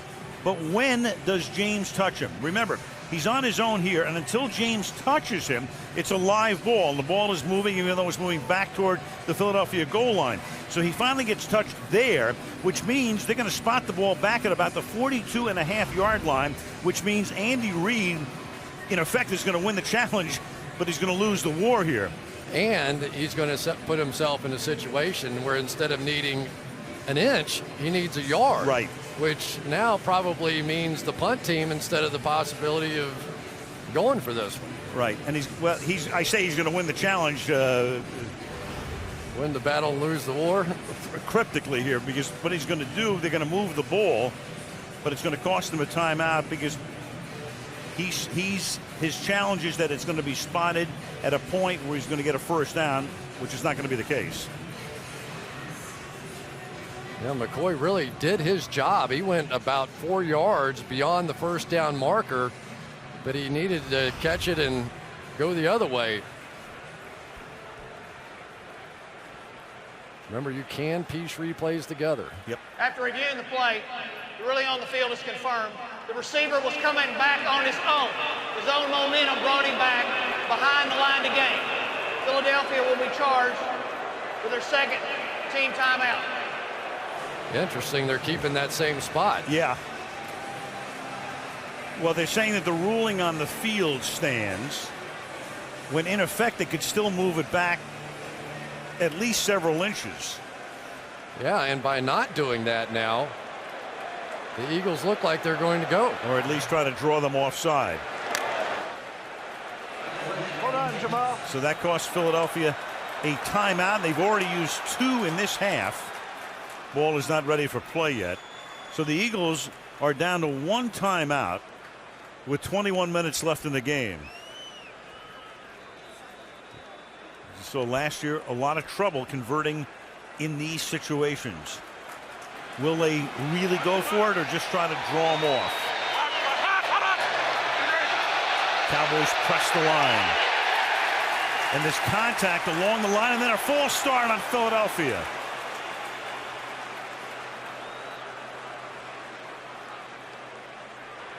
False start, 71, offense, 5-yard penalty.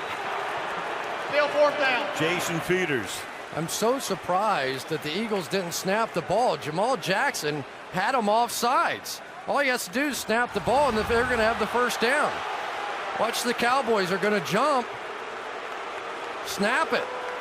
And now none of these linemen ended up moving, but Jason Peters on the other side flinches, and that does not constitute the old if you jump and then I react rule because it happened on the other side of the line of scrimmage. And now there's no issue, and Rocca will kick. And a fair catch is called for and made by Creighton at the 20-yard line. 6:03 remaining, third quarter. Philadelphia 13, Dallas 10.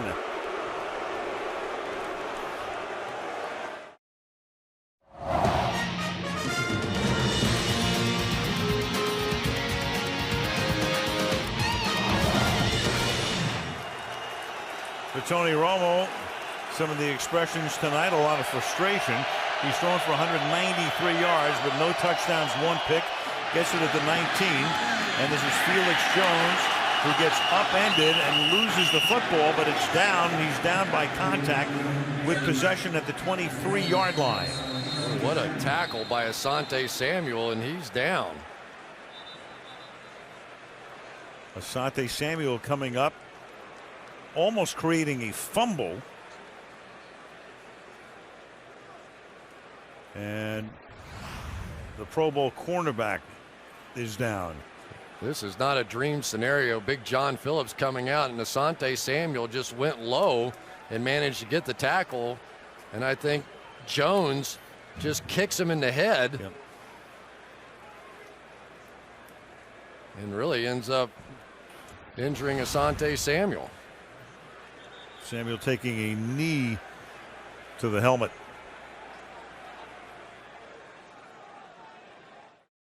Ellis Hobbs is going to come in to replace Asante Samuel, who gets up and walks over to the Philadelphia sideline after taking a knee, the knee of Jones, to his helmet. And then Felix Jones landed on his head, and they were taking a look at him as well. 2nd down and 6 now. Marion Barber is the running back. 3-step drop. Witten makes the catch, and Witten gets tackled at about the 1st down marker by Quentin Michael with 5.5 minutes to play in the 3rd quarter. You can just see the trust between Tony Romo and Jason Witten. That time they came with a blitz that side, and once again, Tony Romo believes that Jason Witten is going to see what he sees, break it off, and make the play. And there's nothing that frustrates a defense more than you burning the blitz. But what Tony Romo did well at the end of that 1st half was gouge them for a big play, because that's what ultimately drives you out of that blitz. 1st and 10. Austin will be covered by Hobbs, bottom of the screen. They give it to Barber. You know, Chris, you're talking about the combination of Romo and Witten. Amazing to think back when Tony threw his first pass in the NFL in October of 06. Since that time, the only combination that has combined for more catches would be Peyton Manning and Reggie Wayne. These guys would be second. Pretty good combination. Of course, we all know about the dispute it caused with Terrell Owens a season ago, that relationship. Did he play in Dallas? Briefly. 2nd and 4. And that pass to the back shoulder of Roy Williams, and he pulls it in. He got position on Sheldon Brown, turned to the outside, makes the catch off his back shoulder, 1st down. This is the kind of timing throw we have yet to see out of Tony Romo and Roy Williams. This is something you practice a lot. You just keep throwing it. Of course, it helps when you push off a little bit, too, to get a little space on the outside. But there have been so many of these plays that have been just off the fingertips between these two. They keep working at it, and maybe that's a good sign. Now Williams bottom of the screen. Hobbs stays with him. Hobbs remaining at right corner. And Romo throws underneath, and that's Witten, and he'll get taken down just shy of the midfield stripe. Sean Jones making the tackle. Will be 2nd down and 7, and still no catches tonight from Miles Austin. And that's strange to me, because here you've got a team that loves to blitz, and the one thing the Eagles were concerned about was could they tackle in the open field. And Miles Austin has proven to be one of the toughest guys to tackle in the open field. As a matter of fact, Asante Samuel compared him to Michael Turner, the great back of the Atlanta Falcons, being that hard to tackle. Leads all wide receivers in yards after the catch this season. And then that pass is out of the hands, in and out of the hands of Creighton. It'll be 3rd down and 7. Austin coming into the game, we called him the sudden star. It began in Kansas City and then Atlanta and Seattle. 482 receiving yards. That's a Cowboy record, most over 3 games in the history of that illustrious franchise, and most in the NFL period since the 06 campaign. 3rd and 7.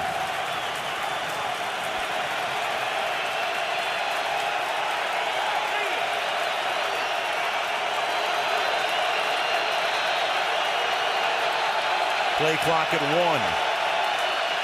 They just do get it off. And Witten's trying to get the first down, reaching for it. A flag is down. Hansen making the tackle. The flag is thrown at the Philadelphia 42-yard line. And Quentin Michael is exorcised, so the penalty will be against Philadelphia. Well, I don't know. It looked like Jason Witten may have pushed off on that one too. Well, the way Michael was responding to the call, now the officials will confer, and maybe one will overrule the other. Here's pass interference, 82. Offense. Yep. 10-yard penalty, still third down. So Michael apparently thinking the penalty was against him. Instead, it's offense. It's on Witten, and that's going to make it 3rd down and 17. Interesting choice that time. Miles Austin was on the backside slant here, but you'll see the contact right there against Osalio Hansen. And Witten is just going to extend his arms, and when you do that, you're going to get that call. You can bend your arm and give him a little flipper and get away with it, but you can't extend the arm. Cowboys have to get to the Eagle 44-yard line.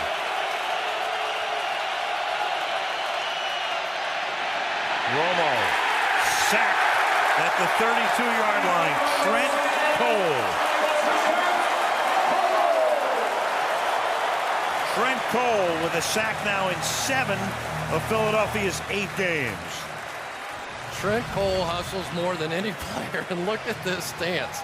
He gets down as low as he can, and Flozell, as big as he is, just can't get bent down.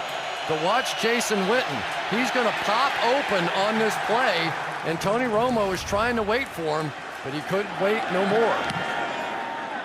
Matt McBriar sails one down to the 23, and that's fair caught there by Deshaun Jackson with 2:10 remaining in the 3rd quarter.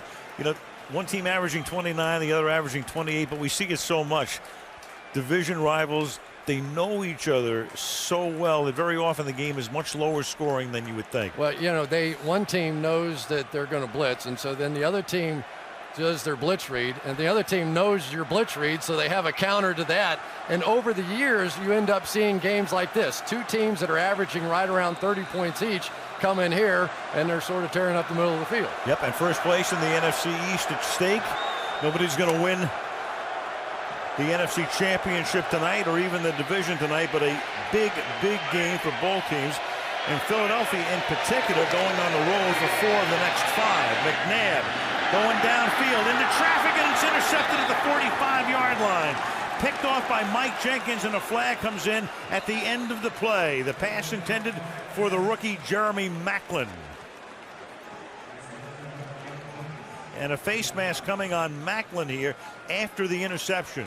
Yeah, I did not see anything close to pass interference. The flag came in, I think, a little too late if he was going to call interference.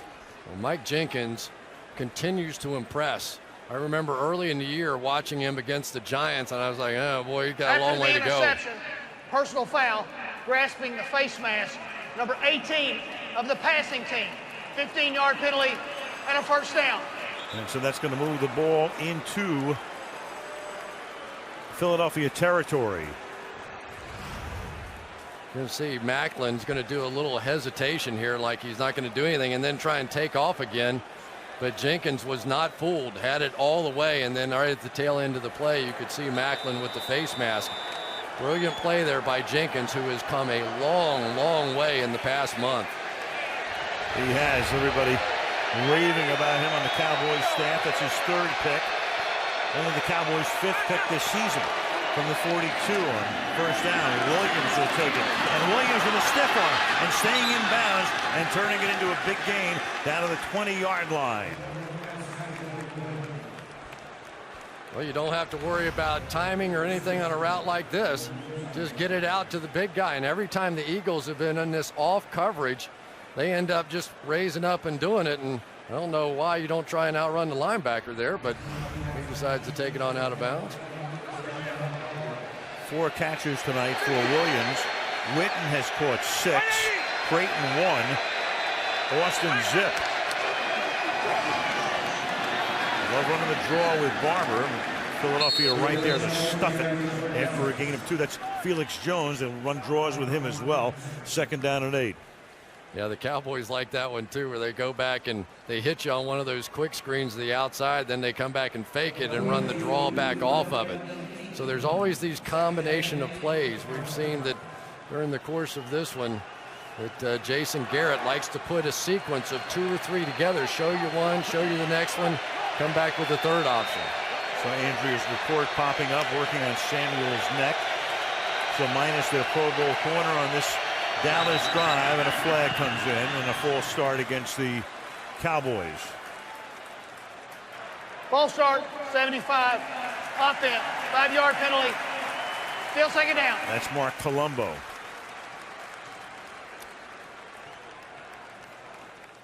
Ellis Hobbs in for Asante Samuel on the other side. Both former New England Patriots have come over here, and Asante, of course, made the huge impact, and he's still trying to get right on the sideline. Like that neck's bothering him a little. 2nd and 13 at the 23.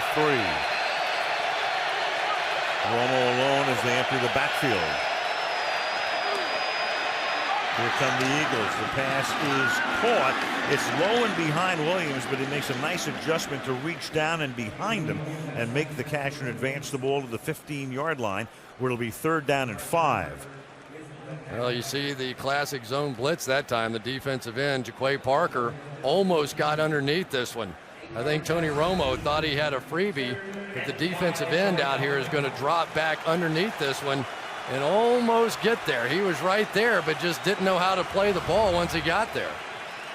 And that'll take us to the end of the 3rd quarter in the battle for first in the NFC East, with the Philadelphia Eagles leading the Dallas Cowboys 13-10. And Sunday Night Football from Philadelphia resumes after these messages from your NBC station. There are the owners. Jerry Jones looking on. Jeff Lurie has owned this team since the mid-90s. For Jerry, it's his 20th anniversary. Bought the team back in '89. Nervous time for both. And for this crowd, 3rd down and 5 as we start the final quarter. The ball is at the Philadelphia 15-yard line. Romo out of the gun. Here come the Eagles. What else is new? And the pass is incomplete. Intended for Roy Williams. Sheldon Brown is there to break it up with good, tight coverage. The late, great Jim Johnson would have been proud of this one. They're sending everybody, and it is straight man-to-man everywhere you look. Tony Romo just trying to get back out of there and let his big guy make a play, and Roy Williams had it stopped. He just couldn't pull it down. Now a 33-yard attempt by Folk to tie the game. McBriar to hold it. J.P. Ladouceur to snap it. And the kick is good. 8 seconds into the 4th quarter. The Dallas Cowboys and the Philadelphia Eagles tied for first and tied tonight at 13.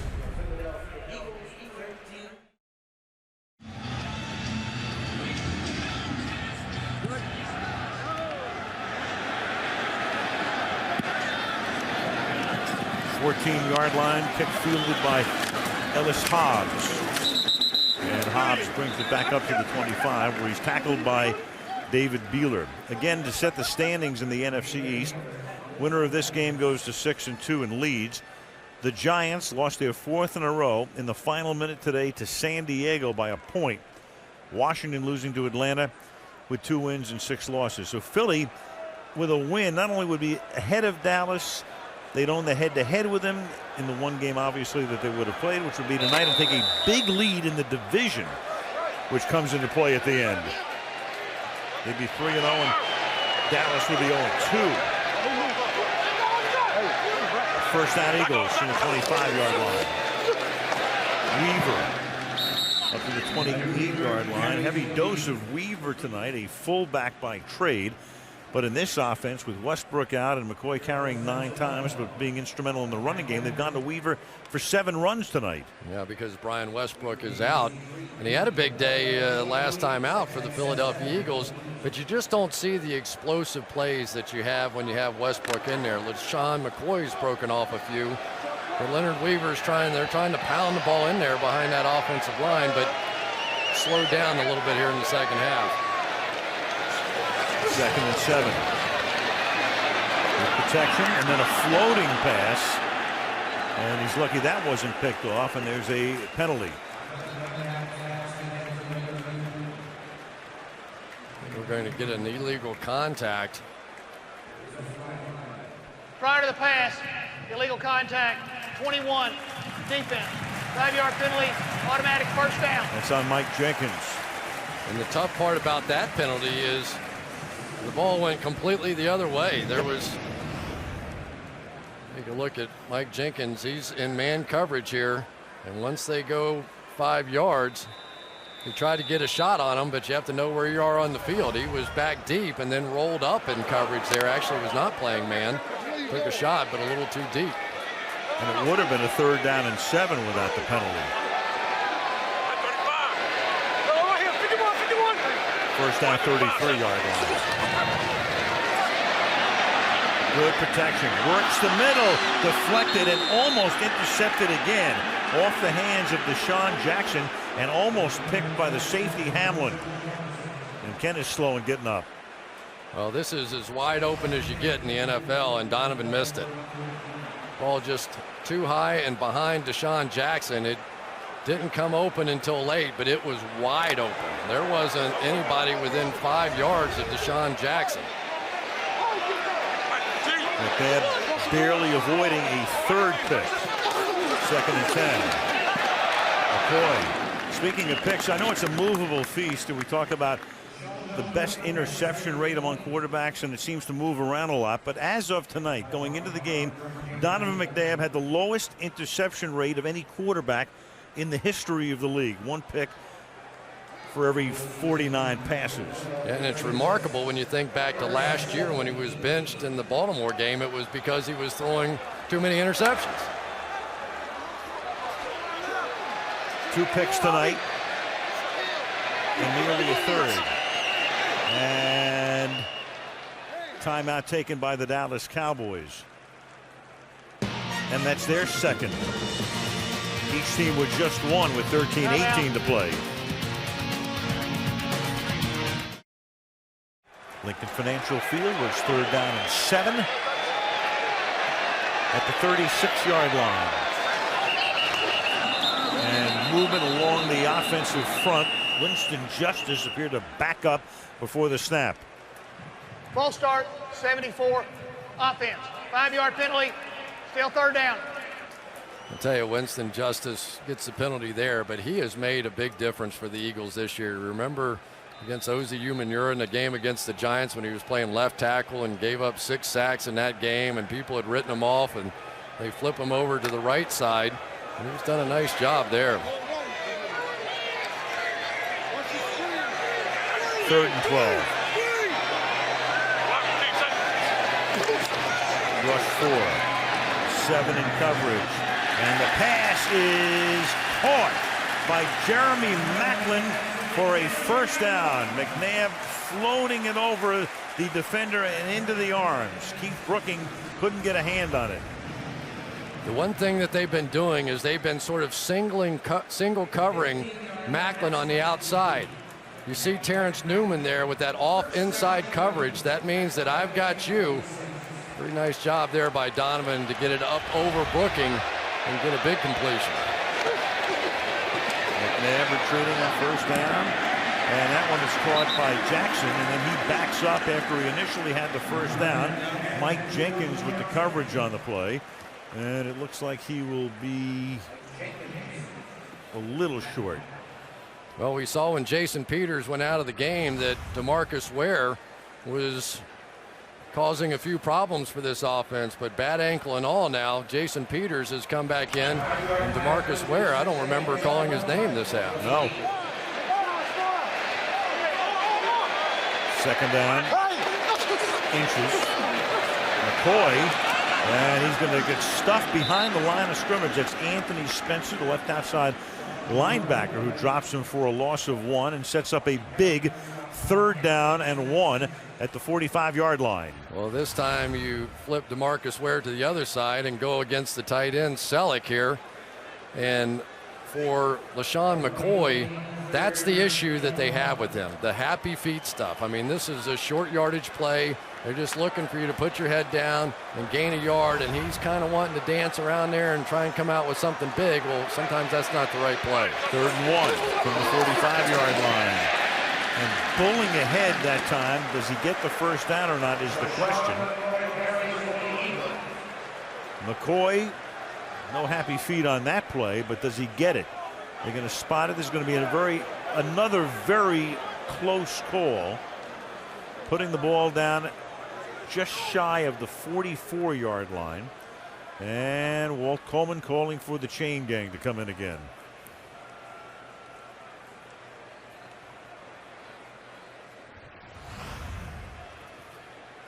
Brady James going to come up along with Gerald Sensabaugh from the safety position, and those two guys do a tremendous job of pulling McCoy backwards. One of the problems is that when you don't have a very big guy in that situation, he doesn't get that fall forward a couple of inches, and that's how many they came up short. All right, so let's see what Andy Reid will do. I suspect he will go for it. But remember what we talked about last year, they ranked near the bottom of the league in converting on 3rd and 4th and short. A little bit better this year. Stopped before, though.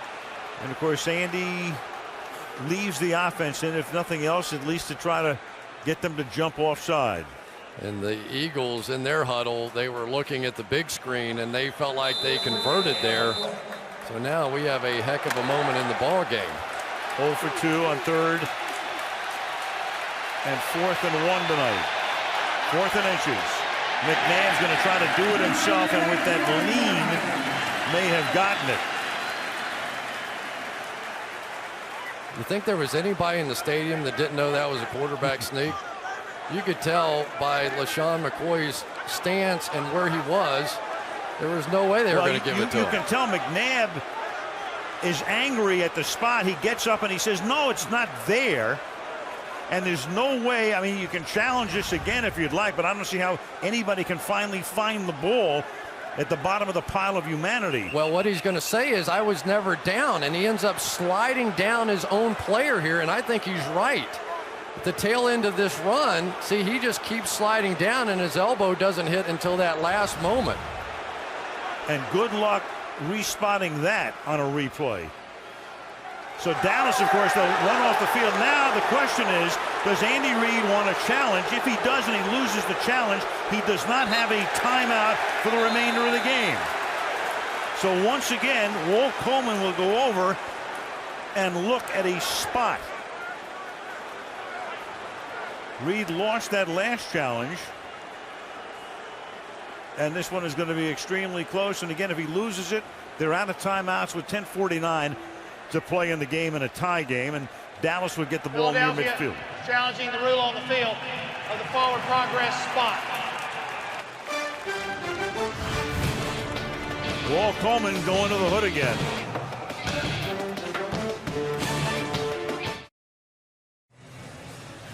This is going to be very, very close. They can use, it's an interesting thing here, you can use part of the logo on the field to help you spot this thing. Now, the play is not over until McNabb's elbow touches the ground there. That's where the ball is, and you can use, in effect, that's the beak of the eagle on the logo on the field, where if Walt Coleman wants to come out and spot it at that point, and he can use the logo and then bring the chains in, this may determine what it eventually winds up being. And when you look at the ball on the field as it is now, I think it's a good 6 or 7 inches behind the point of that logo. So they're going to find the Eagles' beak, maybe. After reviewing the play, the ruling on the field stands. It will be Dallas' ball, 1st and 10. Philadelphia will be charged with their 3rd final team timeout. So they don't even use the beak. Yeah, they went beakless on that one. But let's remember now, the rules for replay are a little different this year. Unless it is so obvious that they should change the call, they're not going to. And in reality, you can't really see Donovan's left elbow. So maybe because of the fact you don't know if that one's on the ground as he slid down there, they said we can't change it. Right, you just can't parse it to the nth degree. And Walt Coleman both times tonight denies Andy Reid's challenge. So they're out of challenges. They're out of timeouts. They've turned the ball over at the 44-yard line, and Dallas has it with Marion Barber as the back flanking Romo. Witten sets up on the right side. We got Asante Samuel back in the game at left corner.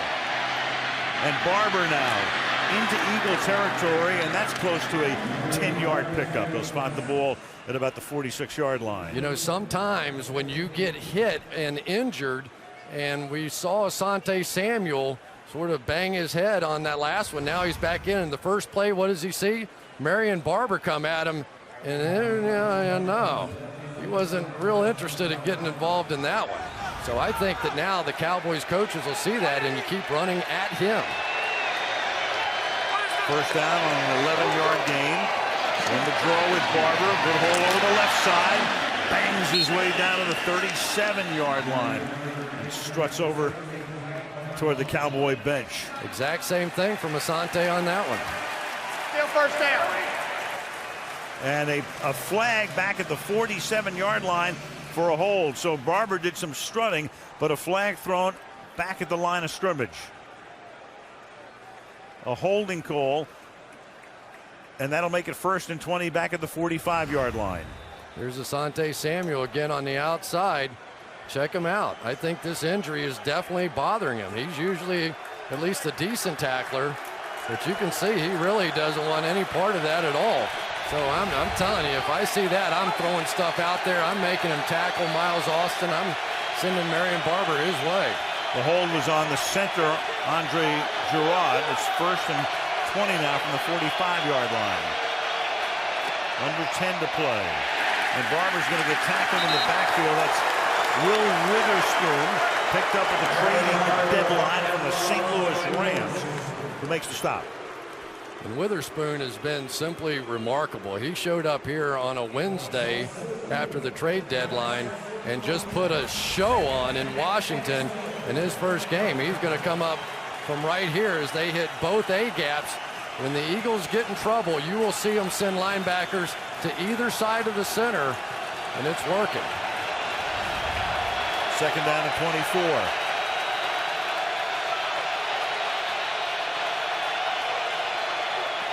No blitz this time, just 4. Creighton makes the catch and taken down inbounds at the 49-yard line of the Eagles, setting up a 3rd and long, 3rd and 13. Clock ticking down to 8:45. I'm just a little surprised that we've seen so much action to Roy Williams tonight. So many sort of isolation plays to set him up, and Miles Austin has had 3 thrown to him. And especially when you consider he's playing against a corner who's a little banged up now. This time he's on the single side, but they roll coverage that direction a bit. 3rd down, 14. Romo deep down the left side, and sooner or later you knew it would be Austin. Austin's first catch of the night is a Dallas touchdown. Yeah, they kept setting it up and setting it up. They knew that Sheldon Brown was susceptible to the double move. He likes to look at the quarterback, and that time got barbecued. Watch the slant and go. You'll see Sheldon Brown look back into the backfield at the quarterback, read that 3-step drop, try to jump it, and there's the guy we've been trying to tell you about all night. And yards after the catch. Roy Williams is happy too. Nick Folk tacks on the extra point. So the Eagles lose the challenge on the spot, and then on 3rd and 14, a 49-yard touchdown pass to Austin. 8:04 left. Dallas by 7.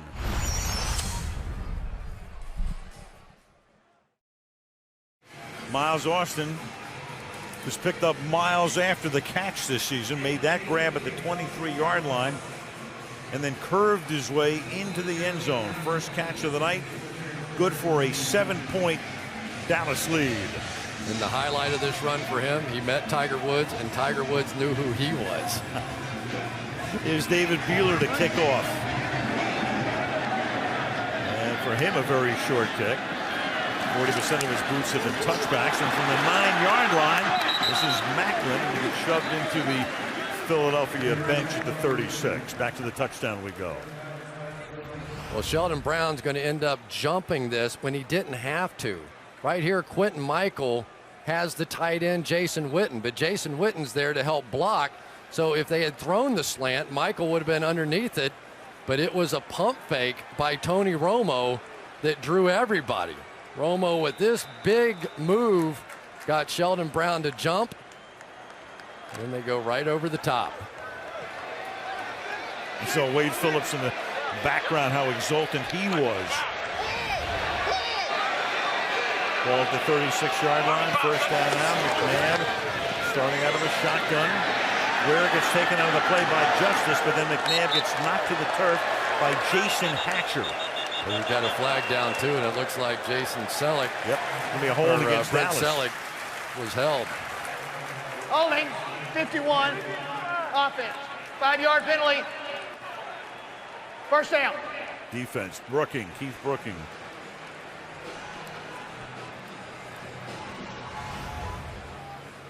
Here we go, Keith Brooking, who comes over from Atlanta. Now right there you can see his right arm around the outside, forcing Selleck to spin back inside. He got it. From the 41-yard line now. 3-man rush, screen. McCoy taken down by Terrence Newman in front of the Dallas bench at the Philadelphia 48-yard line. That's a gain of 7 on the play, second down and 3. One of the untold benefits of having a big play guy like Deshaun Jackson on the outside is when he runs defenders off the ball, they sprint way off the ball. So this tremendous screen game that the Eagles have has even more room to work.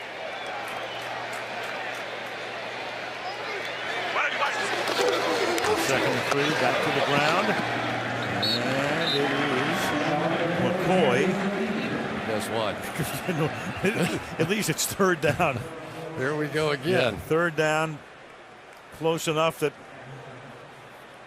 Will Coleman is going to say, bring in the change. That group's been very busy tonight. And Andy Reid's already turned in his red flag. Yep, gone. No challenges, no timeouts left.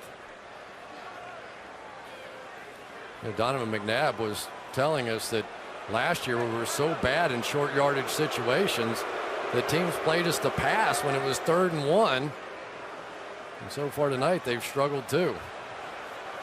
That's a familiar sight.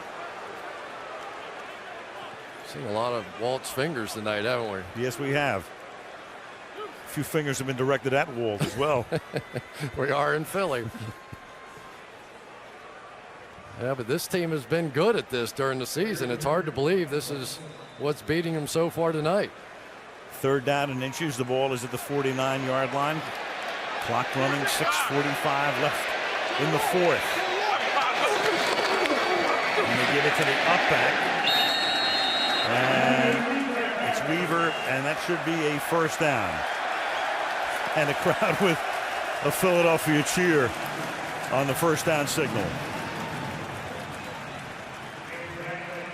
No shortage of power here. You give it to the fullback and you run it behind your blocking tight end. They move him and lead him up through. Yeah. The PA announcer with an overemphasized first down Eagles. It's a great town. That's classic. I love coming here for games. Ball hit the 48. McNabb. And that's caught the rookie Macklin, and he gets taken down by Brady James, but not until he reaches the 33-yard line. Well, Jenkins typically likes to get up in the face of the receiver. Here he's going to end up backing off a bit, and Macklin, there you go. gets his hands on you. He gave him a little push, maybe gets away with one. Sometimes you get in a physical game like this, that's the way it goes. And it's Anthony Spencer, the outside linebacker, who needs some attention, and the clock is stopped. Anthony Spencer's yet to get a sack this year, and that is not good for the Cowboys, because when you have DeMarcus Ware on the other side, if you can present any kind of a challenge opposite him, it opens up a lot for DeMarcus Ware. So they really could use Anthony Spencer's doing a nice job against the run, and we've yet to see him get to the quarterback. Pulse of the game tonight. A close one all the way through here. Tony Romo, there are his numbers. 302 yards with Donovan McNabb countering with 227. The numbers for LaShawn McCoy, 45 yards on a catch and run, and Miles Austin coming into the game with only one catch in the game tonight after 3 back-to-back-to-back stellar performances and a Dallas touchdown. That's the difference in the game. Bobby Carpenter comes in, 54, to spell Spencer, at least for a play at outside linebacker. The ball is at the 33-yard line and a first down.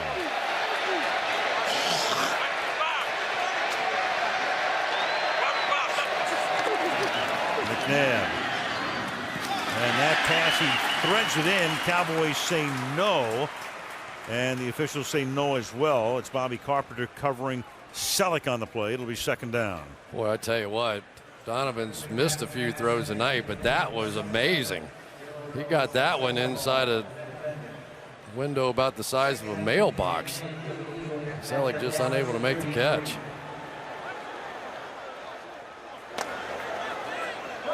Good analogy. I never heard that one before. It's very good.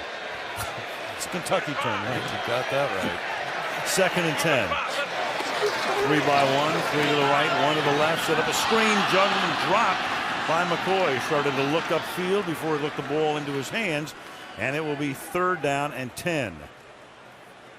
McCoy just struggling to try and get out of the backfield. Ended up stumbling a little bit, got tripped up, and it was just enough to throw him off and missed the pass. Well, this is a more critical third down and maybe even fourth down conversion than it would normally be, because of the fact that there are no timeouts left for Philadelphia. So once they give the ball back, if Dallas gets a couple of first downs, they can take a lot of time off the clock. Which means you don't have to go for it all here, because I think Andy would definitely go for it on fourth down. Third down and 10, I agree. Dallas blitzing. McNabb steps away, steps out, and then he gets tripped up at the 37-yard line by Victor Butler, a rookie out of Oregon State, who's played sparingly, 4th-round pick, and he is able to get just enough of McNabb to drop him. And there is nobody left on that side of the field. This looked like he was going to run for at least the first down. One shoestring, maybe the linebacker comes over and makes the play there, but that really was starting to open up. Great play by Butler. And now Andy Reid is going to have Akers come in and attempt a 52-yard field goal. Really? At least line up to go for it on a 4th and 11. And that kick is good. Still has the leg. Does David Akers in his 11th season in the league. A 52-yard boot to make the score 20-16. Interesting to me, because it still takes a touchdown for you here to win the game. So I'm with you. I don't know what this changes. Well, you'd win the game if you got a touchdown. So yeah, that's the thing it would change. But, you know, considering the circumstances, it's somewhat unusual. Then again, if you go for it, you don't make it, you give them the ball in a pretty good position. But if you don't make the field goal, you still give them the ball in a pretty good position. Anyway, as we debate ourselves here. A lot of ways to look at it. I have to say, personally, I probably would have tried for it on 4th down there. I think that you're in a situation now late in the game where you can't count on getting it back because of your timeout situation. Well, he made the field goal, so now he looks good by doing that. I'm not sure I wouldn't have punted it, only because I mean, that's an option too. Dallas Sure, go a long way. Yeah. Yep. No, I hear you. He's Now, of course, again, without timeouts, Dallas can play clock ball. And if they can grind it out, they can grind it out all the way to the end.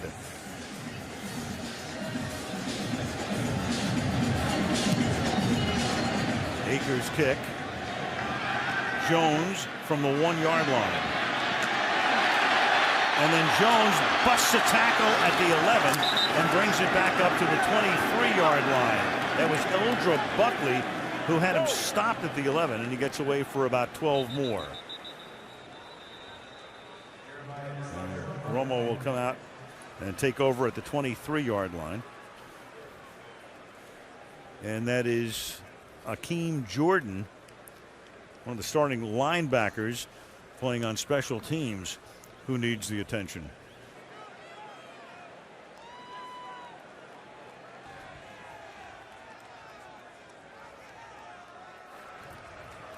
So Jordan now gets up, and again, Philadelphia thin at linebacker to begin with.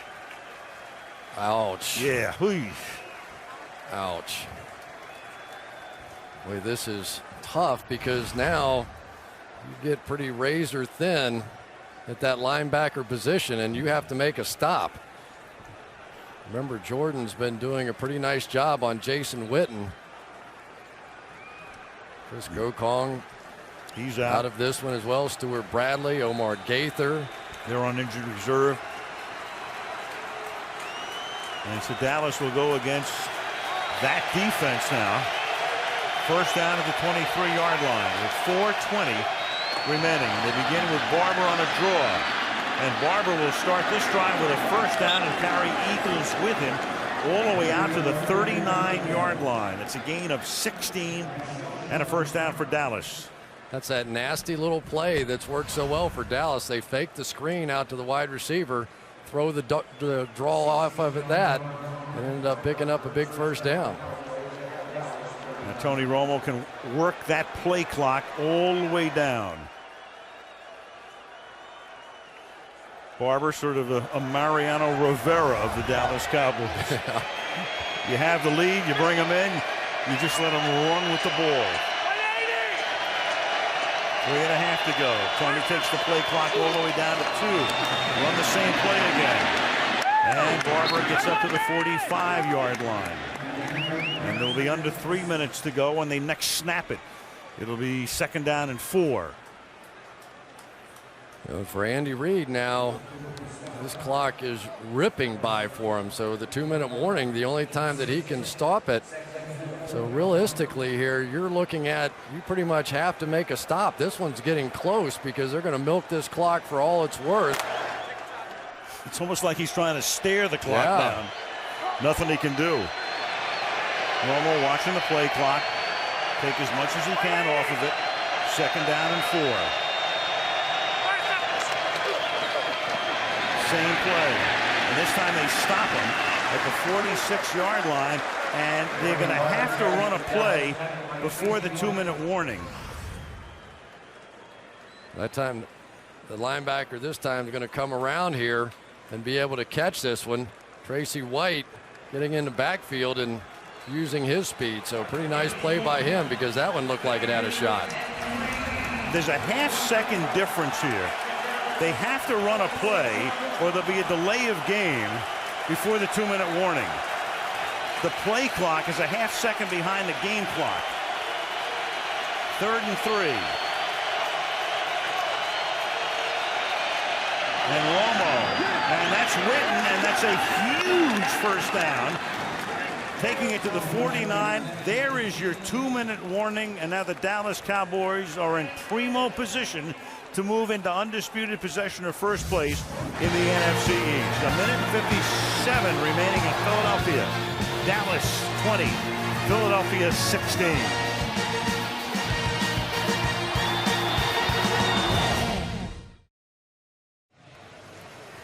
So unless you have Herm Edwards come in here and Joe Pisarcik, this one is over. Dallas can run the clock out. Nothing Andy Reid can do. They had those 2 challenges and 1 other timeout. And we brought it up with about 6 minutes to go about, you know, that's the risk you run by making especially that second challenge. And the Philadelphia Eagles, as we take a look at Romo again here, is Witten's first down, and that's going to cement it because they run a play here at 2nd down. And the Dallas Cowboys, and there is an exultant Wade Phillips, who, by the way, while nobody's been looking, he's now coached 40 games, counting this one with Dallas. His record is 28-12.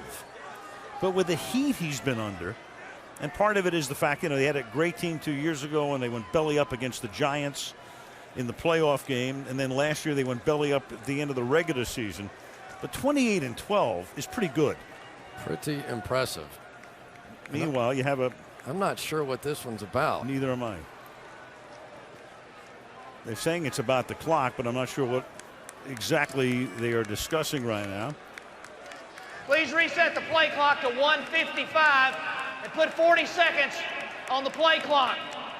1:55 on the game clock, 40 seconds on the play clock. So what happened was they put up 25 seconds. Yeah, right. And you're talking about Wade Phillips they losing his mind. Yep. Yeah, you put up 25 seconds after a play has been stopped, and then the ball is spotted ready for play. So, little hometown clock operating right now. Can't get away with that. I don't think so. No. Nope. And that's all the Eagles can do right now is just sit and stew. And as we mentioned, this is so big for each of these teams in so many respects, but especially for Philadelphia, finding themselves a game behind right now, and now going on the road for 4 of the next 5 games, and none of them are walkovers by any stretch of the imagination. And more importantly, probably is not holding serve against the Dallas Cowboys at home, in a game that they had sort of well in hand. And then once again, it is Miles Austin who comes up with the game winner. So I thought it was a very good game by Tony Romo. When you play against a defense like the Eagles, you just have to keep hanging in there. I mean, these guys are going to make you look bad on occasion. You're going to throw an interception or two. You're going to take some sacks. But as the game goes along, you also, against this Eagles defense with the way they blitz, have to hit some big plays. And some of those big plays was the difference in this one. This will be the last play of the game. Romo will finish the night with 307 passing yards. And of all the wacky things, so much made of Miles Austin coming into the game, he catches one ball, and it's the difference in the game. All he needed. So the Eagles are 5-3. The Cowboys go to 6-2. The Giants are 5-4. The Cowboys go to Green Bay next Sunday, but then they go home for 2 games against Washington and Oakland. That's sitting pretty.